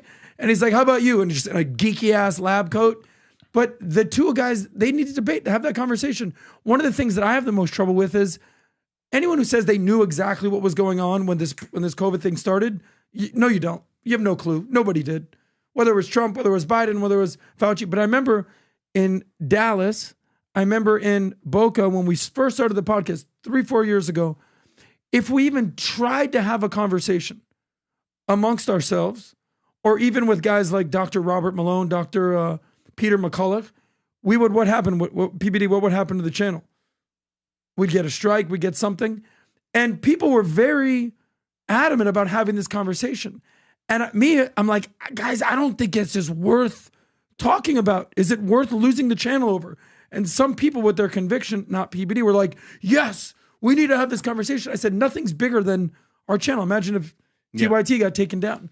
But I think the reality is these conversations need to happen. We need to have these debates. Yeah. I don't know if this guy's right or wrong, but I want someone who's smarter than any of us to challenge him, just like Rand Paul challenged Fauci. That's what needs to happen. Yeah. So look, I agree with Tom. He's a good scientist, etc. But they're kind of using him as an Alan Lichtman here, right?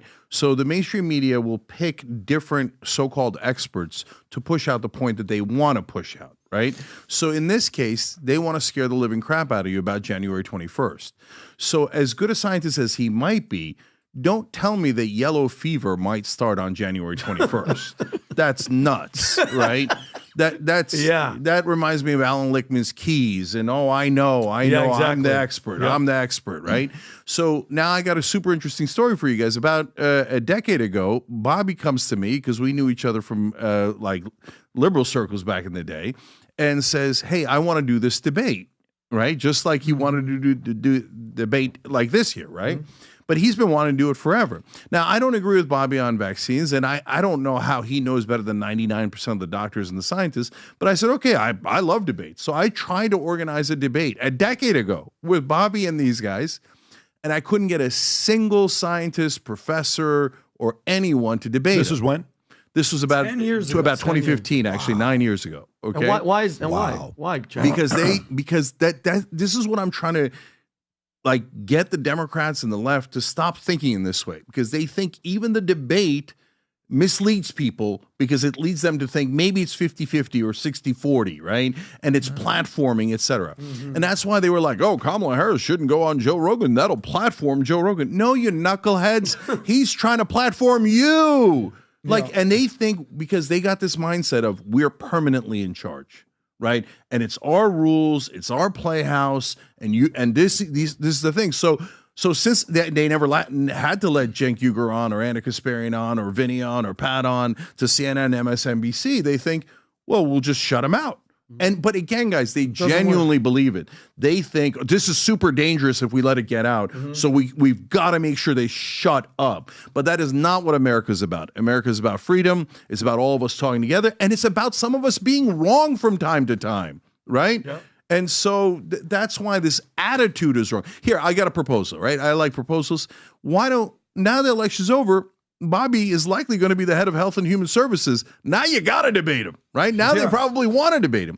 So why don't you and I, Pat, moderate a debate, okay? And I bet you they take it now. I don't know if Bobby will take it now because now he's going to be in charge potentially, right?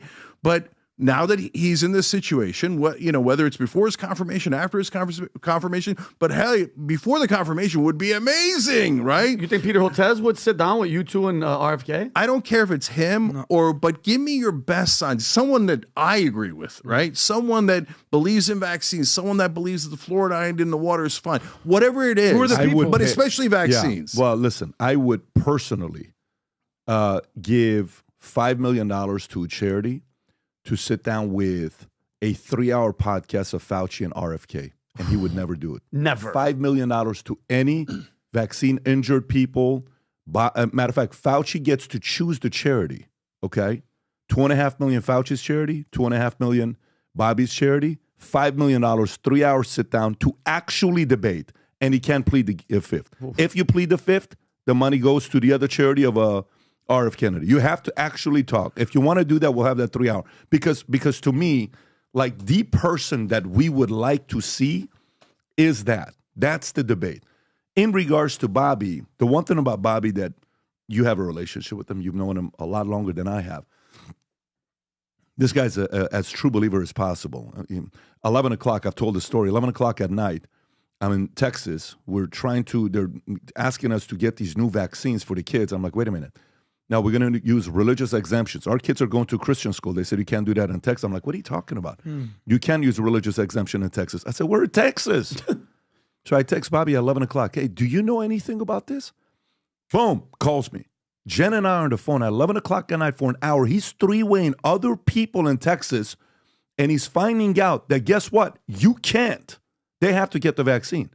We came to Florida. You know what we did in Florida with our 3-year-old daughter? Now she's 3. At the time, she was a newborn. Went to the doctor. No, we're not doing this. We're just going to do one. Religious exemption? No problem. Go for it, right? Bobby was on the phone for an hour. Bobby will take any fight at any time.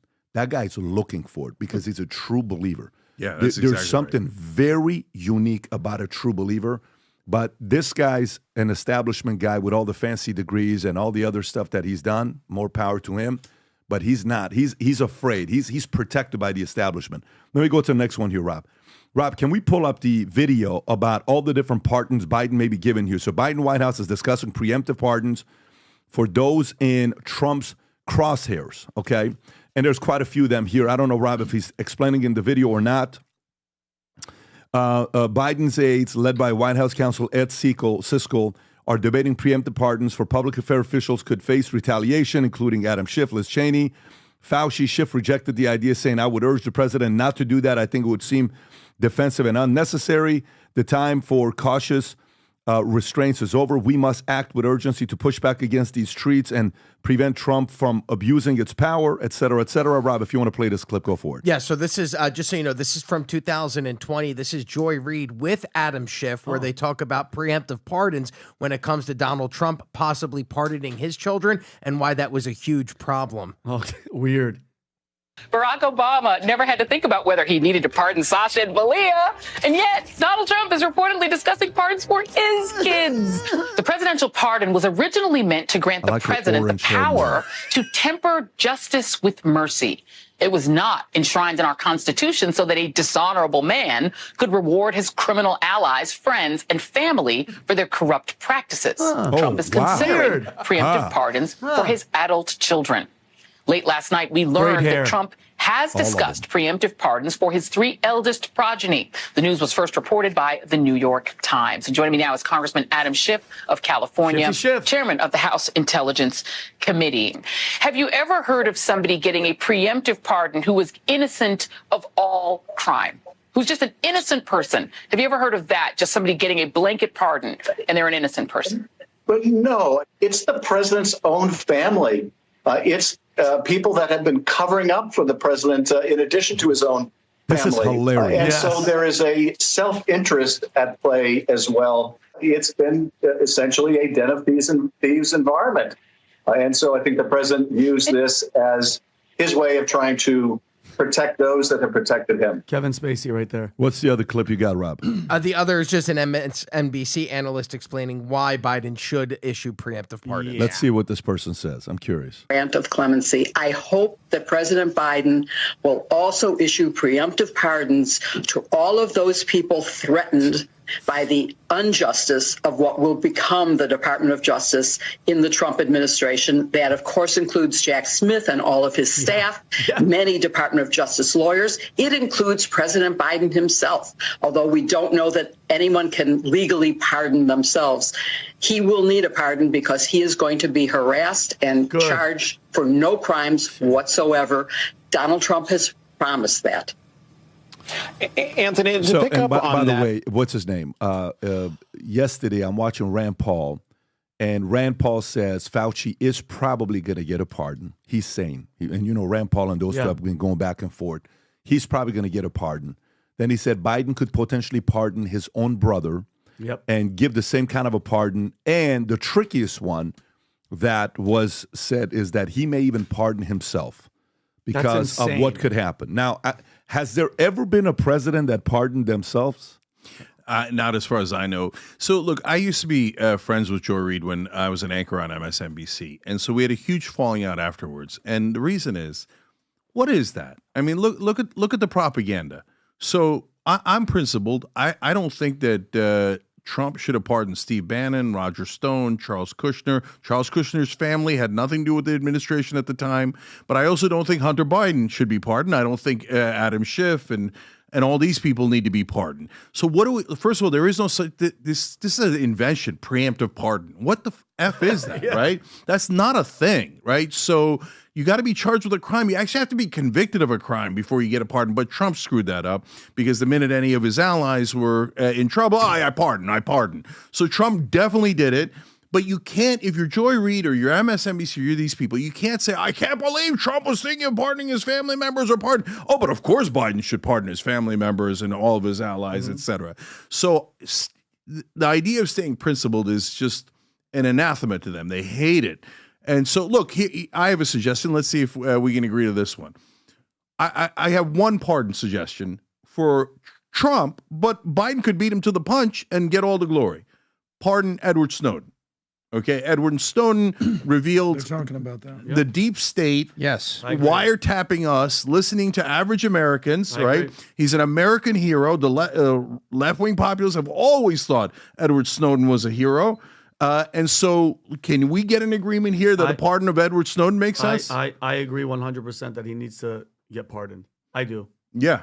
What about you, Tom? 100%. And Silk Road. Okay. So, look, if we all agree that Edward Snowden should be pardoned, let's go. Pardon actual heroes. Pardon people who actually need a pardon. Pardon people who looked out for the American people rather than themselves. I agree. So let's go. And by the way, if we all unite on these things, what do I mean by unite? Is that if we all push it together, and like today, if it goes viral that Edward Snowden should get the pardon, the good news about Trump, and this is, I always give credit where credit is due, is he actually listens to people. Like, he cares about his base. And this is what drives me crazy about the Democratic Party. They don't care about their base at all. They kind of don't like their base, right? But when I put out the tweet about Elon Musk and cutting the Pentagon, why did Elon and Donald Trump Jr. respond? Is it because of me? Maybe partially. But mainly, it was because look at all those right-wingers in the comments section going, yeah, cut the Pentagon. Yes, conflict of interest rules for generals. And I bet I can get agreement on that here too, right? Mm-hmm. But I am curious. Do you guys want to cut the Pentagon? Of course. Cut the Pentagon. So let's go through a couple different numbers because we actually just did this the other day.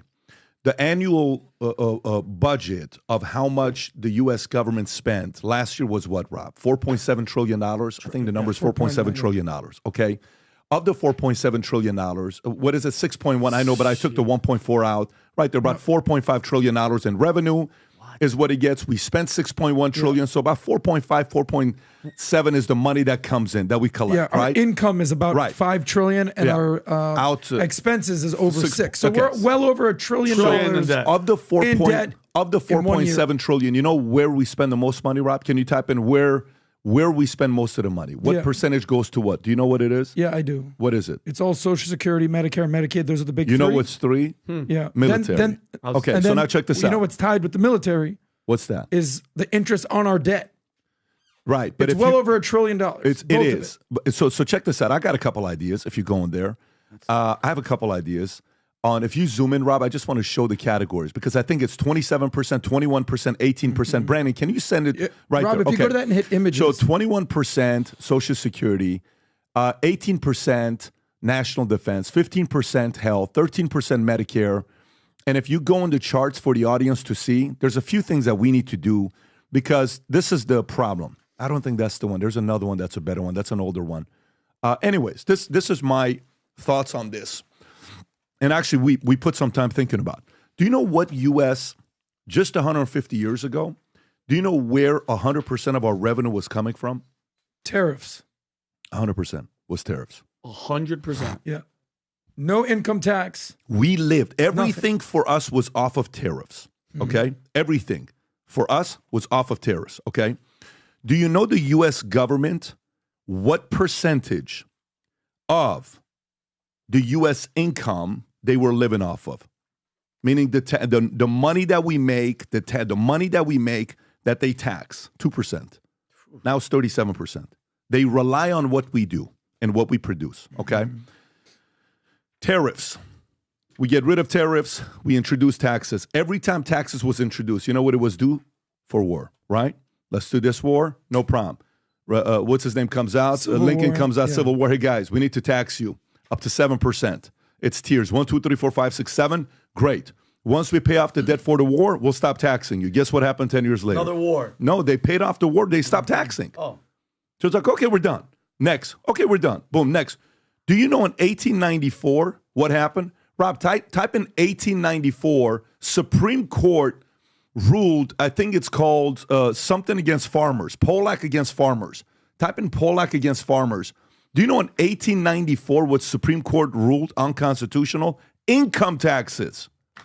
In 1894, Supreme Court ruled Pollack versus farmers that federal income tax was unconstitutional. That's just 100 years ago.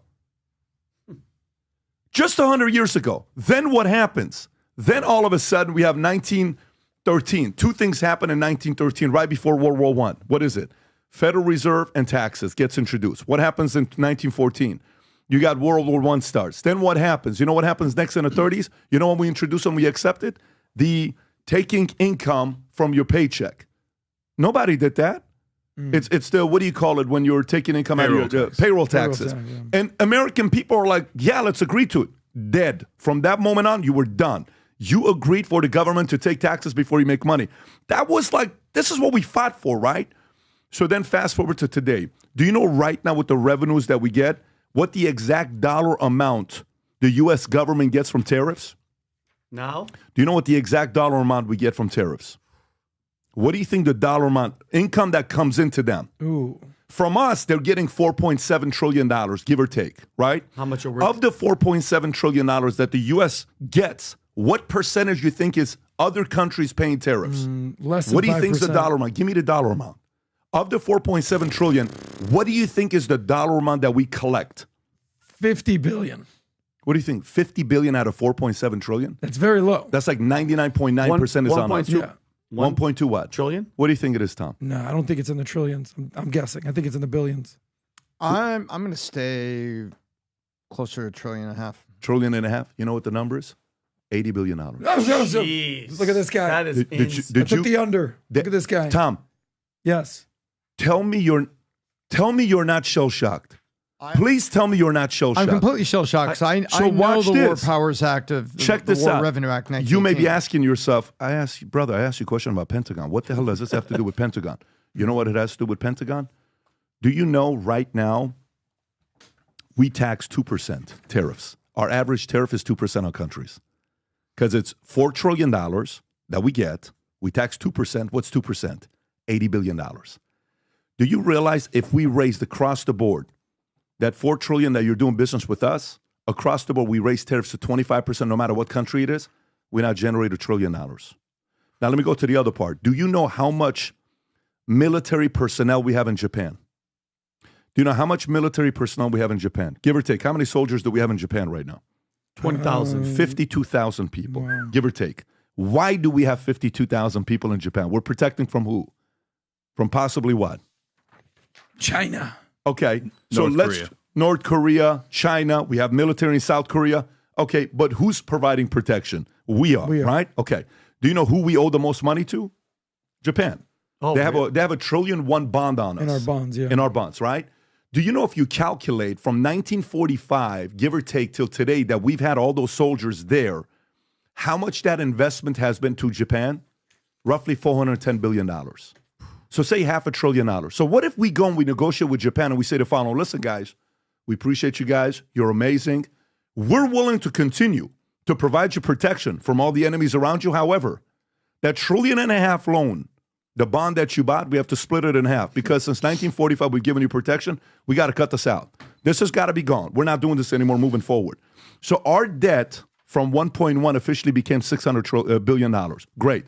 Moving forward, all the other countries, minimum 25%. Boom. Our income now went from 80 billion to what? $1 trillion. We did the math yesterday. I'm sorry, not yesterday, 3 days ago, on what it would take for us to make income taxes zero in U.S. You know what's actually possible?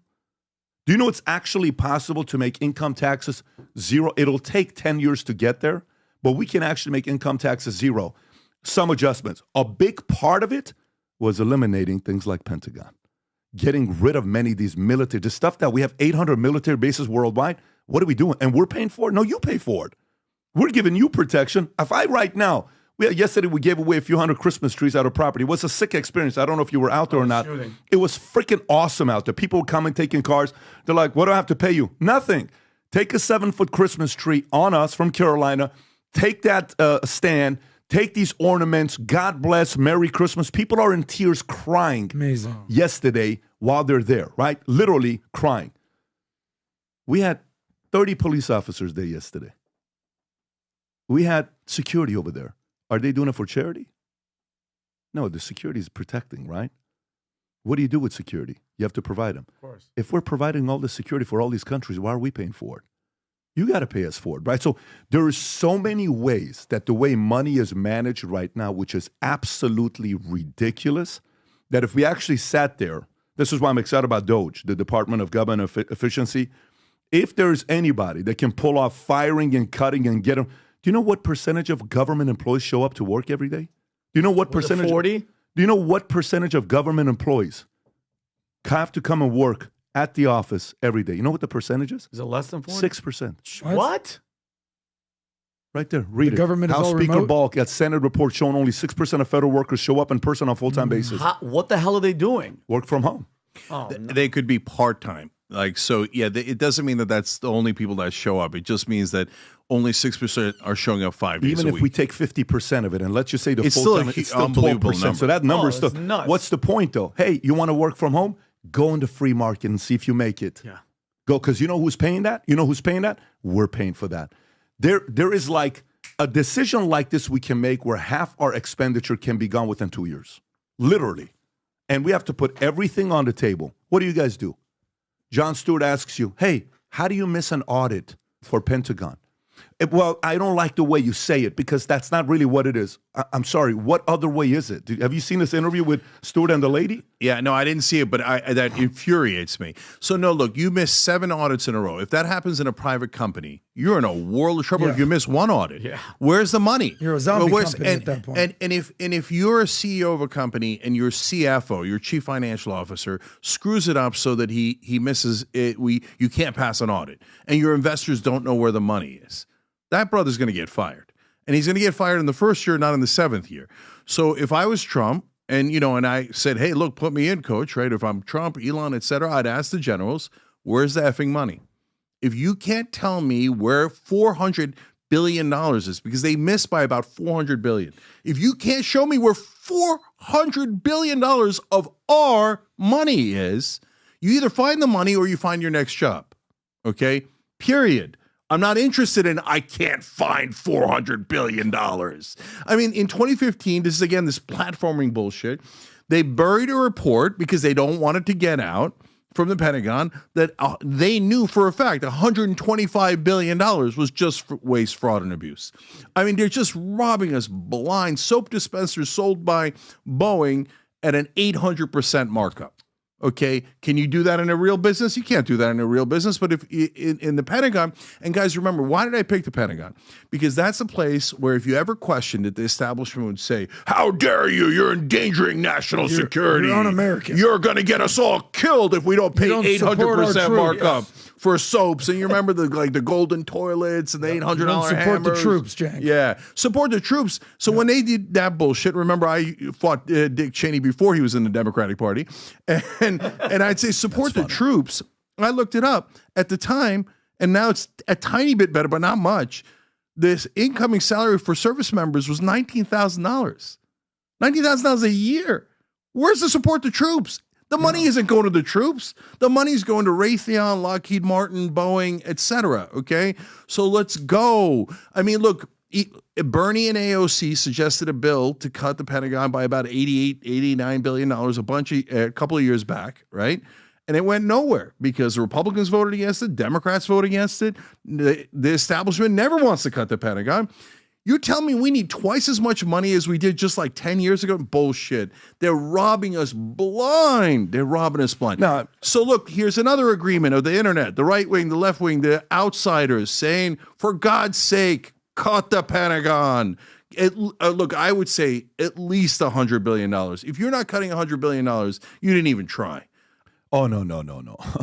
We can cut, in my opinion, $2 trillion. And you know what my idea is with Social Security? Hey, to all the people that paid in, old folks, we're going to take care of you. Moving forward, anybody else, you paid in this much, here's money back to you. Do whatever you want to do. Moving forward, there's no Social Security. However, when you're above 65 years old, if you choose to work after 65 years old, you pay no income taxes. Go out there. You're not paying any taxes. If you choose to work for a few years, you're making 180 grand a year, you're going to go 5 more years, 7 more years. That 180 grand you make over the next 5 years, or your $78,000 you make over the next 7 years, guess what? Zero taxes. Save all of it. That because we're living to 90 years old. Yeah. So what are we doing? Back in the days when Social Security was introduced at 62, 65, we were dying at 62. Only a few thousand people actually got Social Security. We have to make some bold decisions with this. By the way, going back to the pardon, do you know which presidents have pardoned the most people? Because you said pardon, Trump pardoned this guy, Trump pardoned that guy. You know who's pardoned the most people? It's interesting when you think about it. Do you think more Republicans pardon people or Democrats pardon people? Democrats. My guess is if you're bringing it up, it was Democrats. But watch this. You know what? I didn't know until you said that. So when you said that, I was like, because you know how you said gerrymandering, typically Republicans, historically, it's true. It's known that they're more creative when it comes down to the gerrymandering stuff. Okay, fine. 60-40 Republicans do more than Dems. But pardons, watch this. Grob, pull this up and do me a favor right there. Watch this. Go ahead. FDR pardoned the most people. Wow. Nearly 4,000. Liberal. Wilson, 2,480. Liberal. Truman, 2,000. Obama is fourth place with nearly 2,000 people. Wow. On the leaders board. Coolidge, I think, was a conservative, Republican, if I'm not mistaken. Hoover. Grant. Johnson. Eisenhower. Cleveland. Roosevelt. Nixon. Where's Trump? Hayes, Harding, Taft, Harrison, John F. Kennedy. Where's Trump? Keep going. Carter, Clinton, Ford. Where is Trump? Lincoln, Reagan. Where is Trump? 237. Wow, there he is. Do you realize Trump only pardoned 10% of what Obama pardoned? Wow. And you guys are talking about Trump pardons. And there's everybody. W. No, but Pat, it depends on who you pardon. Well, so, for example, hold on. For example, Clinton's really low on that list. But who did he pardon at the end? He pardoned all of his donors. So, like, you see what I'm saying? It's not just the raw number. They might have given pardons to people who deserved it. After a war, sometimes they pardon folks who didn't serve in the war, et cetera, right? But Clinton pardoned Mark Rich, who was a super rich donor of his. So when you pardon people that are in your family, like he did with Charles Cushing, like Trump did with Charles Cushing, that's the issue. What's worse than pardoning your own son? Yeah, I agree with you on that. So but again, I'm principled. I agree with you. I understand. So all I'm saying is sometimes you hear about pardon. Guess what? Moving forward, now we know who pardoned a lot of people and who didn't pardon a lot of people. 237. As much as they talk, the way the media paints Trump as if he pardoned 17,000 people. 237 is who he pardoned, okay? And we're going to see here who Biden's going to be pardoned with the next few weeks. That's going to be real interesting while we're going through this whole situation. Anyways, let's go to the next story. Catastrophic situation here with UnitedHealthcare CEO Brian Thompson killed outside Manhattan Hotel. Rob, if you can play the clip and stop, just show a little bit. I don't want to show the whole clip. The audience can see it. It is tough. This is the CEO of UnitedHealth. If you want to play it while he's walking, and then when the guy pulls up the gun, just stop it. Go for it. This is around 7 a.m. Pause it right there. Boom. There you go. Okay? Right there if you could pause. Okay, fantastic. Okay. Yeah, so you see this. By the way, he's by himself. They interviewed his security. They said on this trip, he didn't have security. Normally, when you're top 20, top 50, they all have somebody. He's going by himself to the meeting. This setup takes place. I think he shoots him, if I'm not mistaken, 6 times. If you see the clip, it gets stuck. He continues. And there's a lot of story behind it of being an inside job. The guy on the bullets had 2 words on it, Rob. 3 words. 3 words. What was it, Rob? Deny, delay, defend, and depose. Deny, delay. What is it? Deny, depose, and defend. New NYPD is investigating the possible message, which appears to include the words deny, depose, and defend, written on live rounds and shell. casings casing. left behind by masked assassin. Vinny, what do you know about this story? Well, I mean, first of all, Pat, I mean, obviously it's tragic for, he had a wife. I think he had 2 kids, Rob. So, prayers go out to them. But so he was pronounced dead at Mount Sinai. And then apparently he was earning a $10 million salary. He led the company to a record-breaking $98.9 billion in 1 quarter. So this guy, he's a heavyweight. But in 2022, he took over right after COVID, and he became, this polarizing figure because they started denying payments for non-critical ER visits, a policy that critics says penalize patients for seeking care that they need the most. And then United Health faced a lawsuit for using faulty AI, weird. That's obviously they set it up to deny elderly patients medically necessary coverage. The company was also being probed by the DOJ for alleged antitrust violations. He himself, Thompson, was under investigation for what is it, Tom? The Nancy Pelosi type stuff. Insider trading. And then you should see online, there was people going crazy, and it wasn't talking crap about the killer. Okay, thousands of people went on venting about the frustration over a system, accused of valuing profits over patients. Some people wrote, was his trip to the ER really emergent? According to his own company, my husband's heart attack wasn't an actual emergency, and we were out $3,000. And another guy wrote, sending a prior authorization, denied claims, collections, and prayers to his family. A lot of people were trying to say, oh, this was a hit, this was assassination. The guy wrote deny, delay, and defend, which was basically saying that these insurance are screwing people over. I have a feeling that this guy, Cenk, either his daughter or his son or a mother or something was going on with this guy's family, and this company is behind it. Because, I have a chart. Rob, do you have that chart, bro? I think I sent it to you the other day. Out of all the people that deny claims, out of all the companies, guess where United Health is in that list? What's number one? Look at this, Cenk. Are you ready? 32%. Rob, I think I slacked it to you. It might have been in the unusuals one. No, they're number one. They're number one. You got to have the percent because they're the largest, so you need the percent denied to truly rate it. Yeah, it's about 32%. It's monstrous. It's a third of the people. Look at that. Look at the claim denial rates by insurance company. Look at that. They're 32%. Wow. Pat, 32. Kaiser's at 7%. They're denying the crap out of everybody. What is the industry average? What does that number say? 16. Twice the industry So they're average. double. They're double. What industry average is. And then think about it. I don't hate to be this guy. It is what it is. When you're screwing people over like that at the corporate level, and they don't realize, Tank, they think they're untouchable. Sad to say, you're not untouchable because you are affecting people's lives. I don't know the full story, but to carve that into shell casings, that's a freaking personal vendetta, and that's personal. That has something personal to do it out in the open. I think they'll probably catch this guy in a week or two, but I mean, the numbers don't lie. He's still on the run. Can I just say, this is the exact segment we did on the Young Turks yesterday. Yeah, okay. So this is what I'm talking about. If we just talk to each other, it's amazing how much we agree. We totally agree. Yep. Shooting this guy is terrible, horrible, immoral, totally unacceptable. Violence is always unacceptable. It's always surrender in the battlefield of ideas, etc. Yes. Now, at the same time, but at the same time, you have this chart, and it's true. Yes. And so it goes to the point that we've been talking about. People, like the people in power, are bottling everything up, and they think that they could maintain that. This is unprecedented. It doesn't happen in other countries. In other countries, in all other developed nations, you're actually guaranteed healthcare, and then you could put private healthcare on top. We don't do that. So 76,000 people, according to studies, die every year because they don't have health insurance. That number is 0 in other countries. So as much as I mourn this guy, and I do, I don't want anybody to think otherwise, right? I also mourn those 76,000 Americans that die every year because they get denied coverage. Because think about health insurance. It makes no sense in my mind to privatize this. So like you want to do private on top? Great, no problem. You want to do private security on top of the cops? Great, no problem. But when you have it like this, Pat, you and I run businesses. What do you want to do? You want to maximize profit. You want to minimize costs, right? So what's the revenue that you're getting in? Money from people. You charge for everything. Charge for everything, right? And what do you pay out? Healthcare.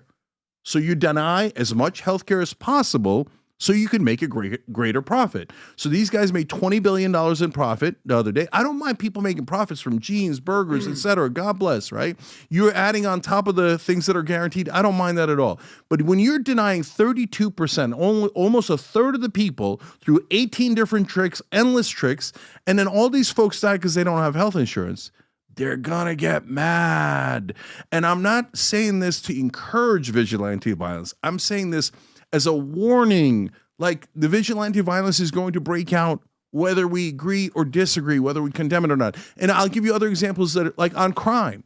I'm like, guys, if you don't do something about crime in LA, people are going to start taking it into their own hands. And they did. And then we started seeing vigilante justice against criminals, and then unfortunately against homeless people, etc. Because when you bottle things up, people go, enough of this shit, and you get vigilante justice. By the way, and that's what Joker 1 was really all about, which is why I walked that 42 minutes into the movie. I said, this is not a good movie. This is a dividing movie. But there's a part of it that is true, and it happens. In regards to, you said a lot of different things. In regards to private health care versus, public, the government offers it, all that stuff. And I just don't think anything public does better than private. I just don't think they do. That's my only argument to that. And I do say regularly, what's the business model of hospitals? The more beds filled, the more money they make. They need more sick people, right? Okay, what's the business model of military, companies that sell weapons? They need more wars. What's the business model? We're on the same page there. Hotels, they need beds filled. That's the shooter's picture right there. That's the shooter, who the person is. By the way, there's a story going out. This may or may not be true. In February of this year, UnitedHealth had a cyber breach in February, if I'm not mistaken. I think a day before or a day of. You guys can go do your own due diligence. This article is spreading all over the place as well. I don't know if it's factual or not. The Pelosi's, they're famous for making investments into certain things. Psychics. On the same day, Pelosi made her second purchase of call options, a Palo Alto network cybersecurity company that was later chosen to investigate the breach. So UnitedHealthcare CEO was killed by a masked gunman, and it shows the investment. You know how they always track the Nancy Pelosi tracker? Yeah. And there's an account on Twitter that's going on. Again, go do the research of this on your own. If you can go on the timeline, Rob, of what happened, the one on New York Post, it does a great job explaining the timeline of events that took place. If you go a little bit lower, go a little lower, right there. So at 6:44 a.m., the victim is walking alone towards the New York Hilton Midtown after visiting his hotel across the street. The shooter, who was lying in wait alongside the building, fires at him, okay? Then the shooter then runs to an alleyway between 54th and 55th Street. Once the West 55th Street, the shooter continues to walk on the 6th Avenue where he gets onto electrical city bike. Then shooter rides north on 6th Avenue towards Central Park. At 6:48 a.m., the shooter rides the bike into Center Drive, okay? And since then, there's been nothing with them. And mind you, the eyewitnesses were there. There was a bunch of them on the news. They were like, this guy waited for him outside for hours, overnight, waiting and waiting. Like he wanted to hit that guy. Like it was meant for him. Premeditated. For sure. How do they not find this guy in New York City? It's the most cameras operated city in the world potentially. How do they not find this guy? They got the photos of him because apparently he went to Starbucks because you can't pass up peppermint mocha. It's the holidays. That's where he's on an e-bike, so he's going green. But think about it. He can't be in a car. How do you get the e-bike? You got to have a credit card. 100 exactly. But there's no getaway. You can't take an Uber in Manhattan. You got to get on a bike. He planned it and then on the bike. But then, like you said, Adam, his face is out there now. It's in 2 days, 3 days, you're gonna find out who this guy is and what happened with him in the insurance side of it. But then going back to you, Cenk, if you think about it, this guy, if he was insider trading and he's lying to the people and he's denying 37% of the claims and people are dying because of it, would you think that he belongs in jail if he's guilty for insider trading and ruining people's lives and 75,000 people? So two different things. If he's doing insider trading, that's illegal and crime should go to prison, right? On the denying, no. As much as I loathe it, we have to change the system. Putting him in jail doesn't make any sense, right? Mm-hmm. So, and by the way, killing him doesn't make any sense. Obviously. It doesn't change the system, right? So you've got to change the fundamental structure here because otherwise they're going to make a profit off of our deaths for the rest of the time. Literally no other developed nation allows this. So this is This is madness. And so let's change the way things are done rather than just hitting one guy or putting somebody in jail. But there's a million things that look here. I'll give you an example. I don't know if you guys will like it, but Rick Scott, now senator from Florida, okay, former governor, committed the largest Medicare fraud in American history. His company did. He was the CEO of it. The company says, yes, we're guilty, okay, and they pay a fine. My guess is it was a percentage of the profits that they made from that scam, right? Now, guys, you should be super pissed about that. They robbed us. That Medicare is us, our taxpayer money, right? Mm-hmm. And they said, okay, the company is guilty, but the guy who made all the decisions, the CEO, not guilty. But wait, what the fuck is this?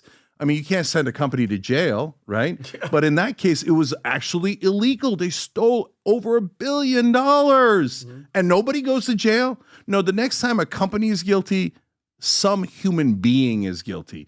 Don't tell me, and Democrats and Republicans do this. I agree. Corporations are guilty. They'll pay 20% of their profits that they did from that scam, but nobody goes to jail. No, F that. You break the law, and the company's guilty. Whoever did it, you're going to jail. And that's going to. I agree 100%, and that's the point I was trying to make. Going right back to Fauci. That type of attitude, that type of policies and shit, and people are dying, and you're lying. And it's not just a blanket. I want people to go to prison. No, Cenk.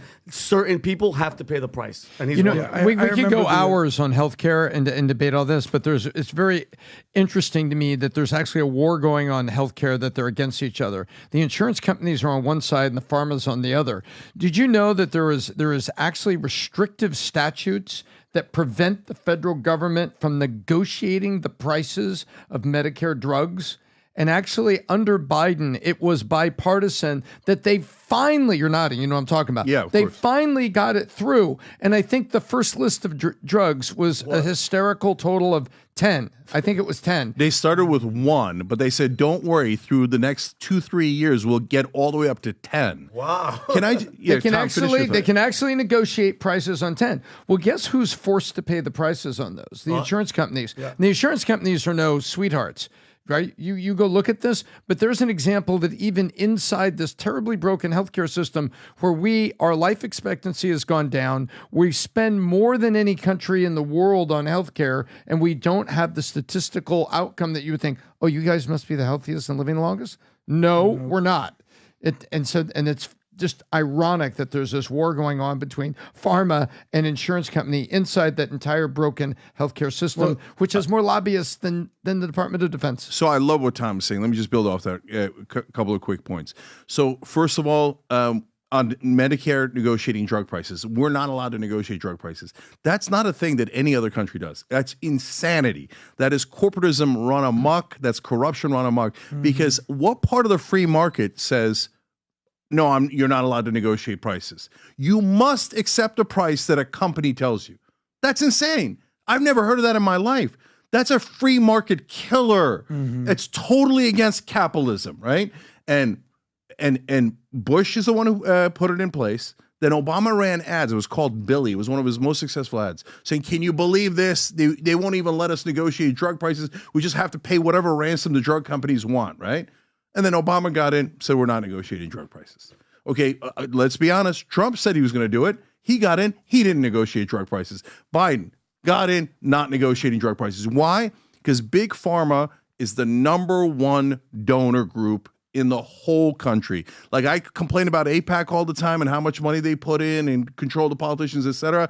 AIPAC's got nothing on Big Pharma. Big Pharma is freaking-gantic. And to your point, Tom, about how much of our life expectancy they take from us, this combined industry that has become totally captured the government and then used it against the American people, those countries that all other developed nations that have universal health care, they live on average. It costs twice as much for us. We pay twice as much. That's insanity. And we live on average 4 years shorter than them. So they're taking 4 years of all of our lives on average. Okay, we got to change that system. All right, let's go to the last story and then we'll wrap up. This is a story where I think it was 2 weeks ago when I said the next thing that's going to be happening with mainstream media and the enemy and the establishment is finding ways to pin Trump against Musk. Called it. Pinning themselves against each other, because I think the enemy, the state, as of November 5th, it was Trump. As of November 6th, it is Musk. And they have to find a way to go after Musk in every possible way. And here's another one that you're seeing here. Vivek Ramaswamy once trashed Elon Musk as a puppet for China. Rob, is there a clip here or is it a story? Yep. If you want to play this clip, go for it.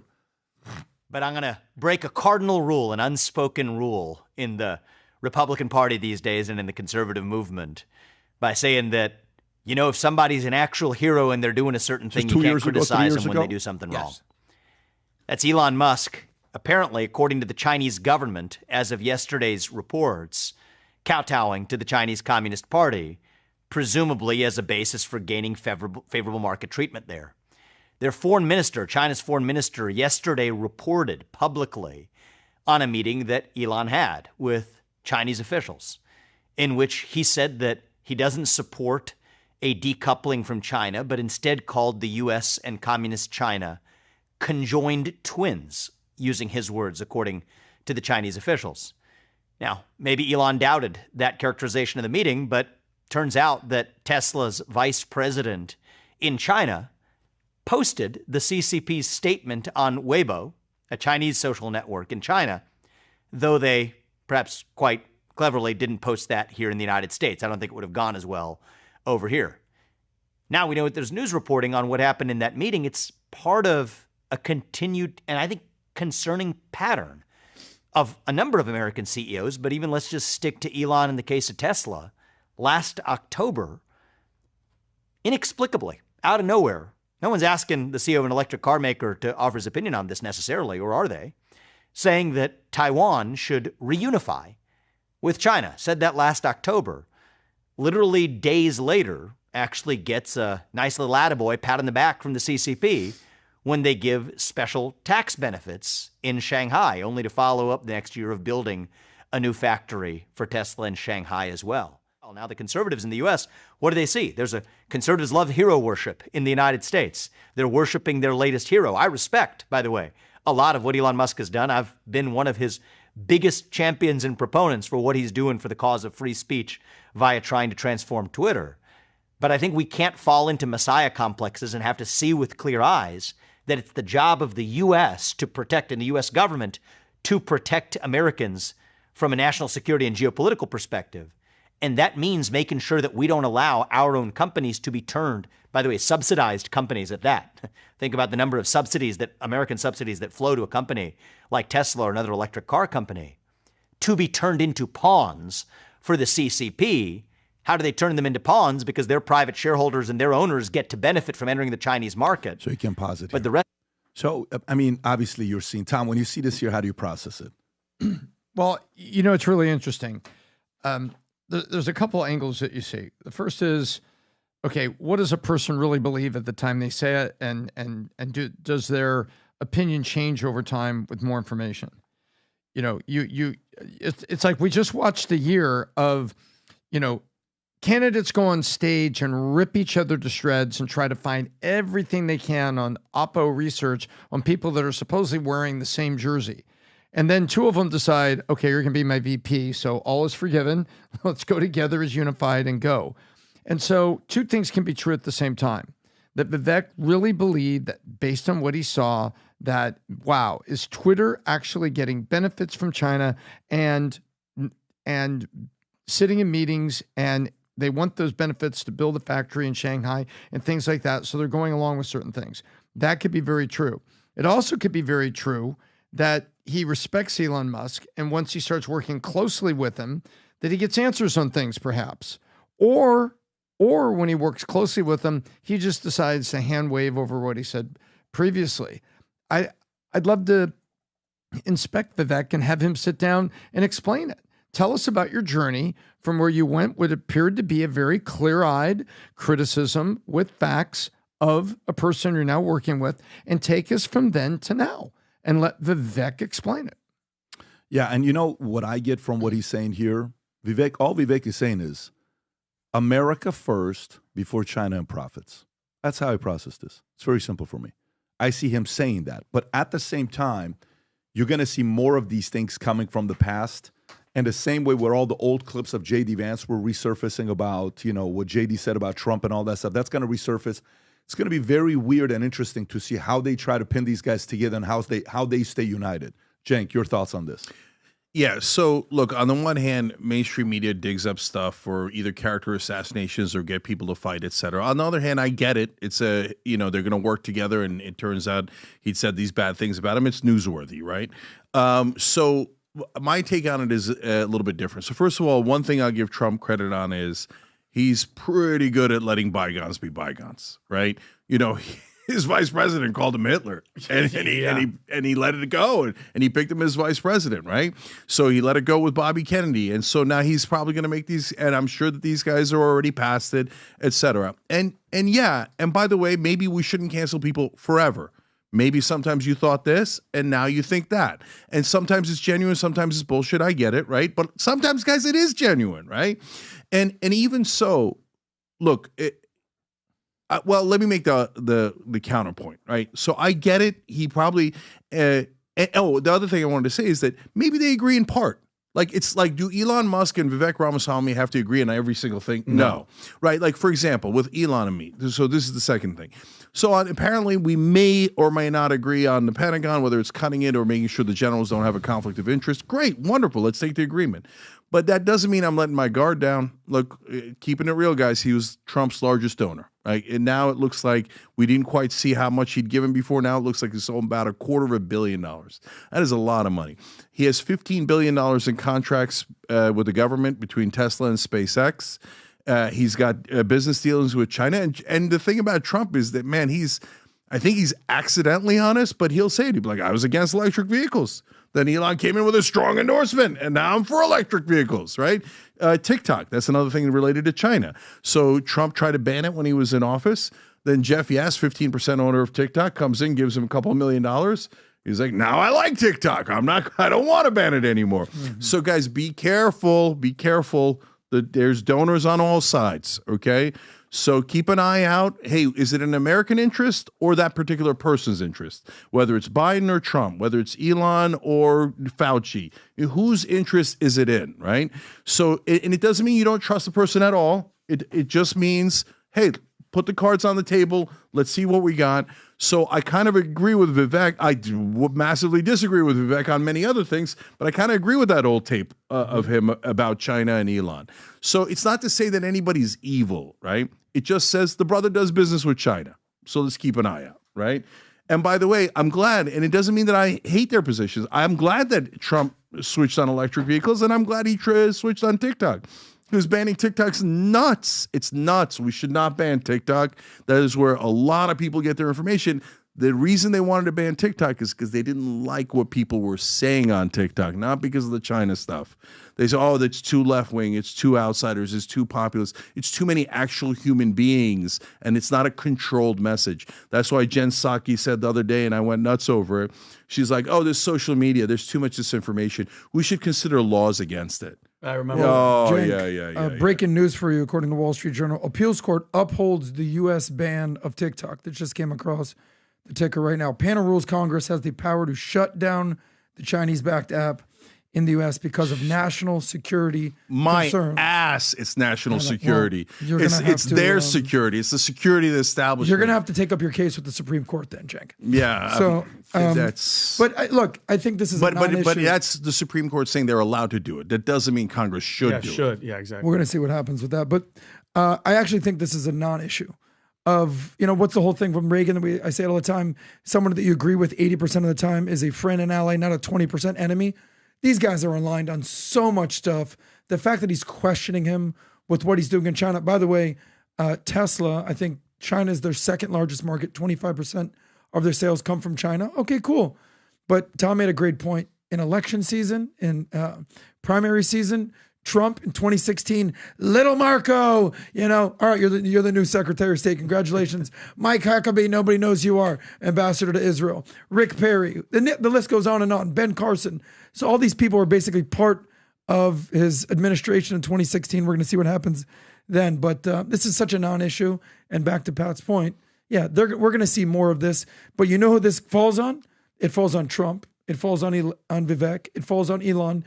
Being big boys and understanding, look, it's going to be, they're going to try to divide and conquer, and we just need to stay aligned. We got $2 trillion to cut ASAP. So we'll see if they do it. Yeah. I mean, listen, knowing them, when McCarthy was here and we were sitting down talking afterwards at the 1200, I'll never forget what he said. We talked about a bunch of different names. He said, those guys that you think are going to run for president in 2028, they will not. He says they will not. We talked about what the names were. I said, why not? He says, because they're not battle tested. I said, what do you mean battle tested? He says, look, Trump's battle tested. Okay, these guys are battle tested. Musk is battle tested. Yeah. Musk has been in the public eye of being made fun of and whatever for God knows how long now, 2 decades. And he has increased his ability of learning how to troll in ways where he's probably the top 3 best trollers in the world. So good. Trump being number 1, he's in the top 3 of best trollers in America. At least he's one of our best. 50 Cent's top 5. 50 Cent is top 5? Probably top 50. Okay. But Trump is 1. Musk is top 3. You said 50 Cent? 50 trolls. Listen, Hardcore. Jake Paul is there. I mean, there's a lot of different people and when you think about some of these guys. But anyways, gang, reminder before we wrap up, and I'm just preparing for everybody here on what's going on. Everybody is on the mindset of Future Looks Bright, and we've been saying this for a few years. We want 1 million people to wear the gear Future Looks Bright. If you notice one thing, I was sitting down with a few different people. The most common question being asked for me this week was, Pat, how come you don't take sponsors anymore? I said, because we want to represent what we believe in. I don't want to get here and tell you, go use this tool to shave yourself and all this other stuff. And we take $500,000 or go buy this Bitcoin or crypto or tool. That's not us. But you know what we do believe in? Our stuff that we do. If I represent any other sponsorship, it's because we love their product and we use it. Right now, Future Looks Bright. New hats just came out.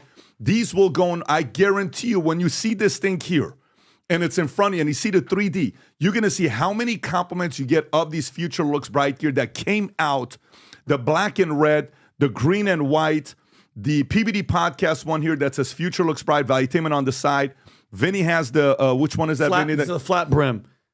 Flat brim, the white with the PBD podcast. The green is insane with the green and the white and the bottom Future Looks Bright. Go place your order. The first 100 people that place an order on these new hats will get a Future Looks Bright mug that is here. The first 100, this will be sent to you. Place your order, go to vtmerch.com, and we'll see you guys there. Cenk, it's great to have you here. This was a great conversation. Looking forward to doing many, many more of these for years to come. Thank you, brother. I appreciate it. So, look, let's start that revolution. Let's unite on the things that we agree on. And by the way, prove the left wrong, right? The guys who are doubting me, right, saying, no, they're not real right-wing populists. No, they're never going to cut the Pentagon. No, they're never going to do any of these positive things. Prove them wrong. Let's do some things for the real American people.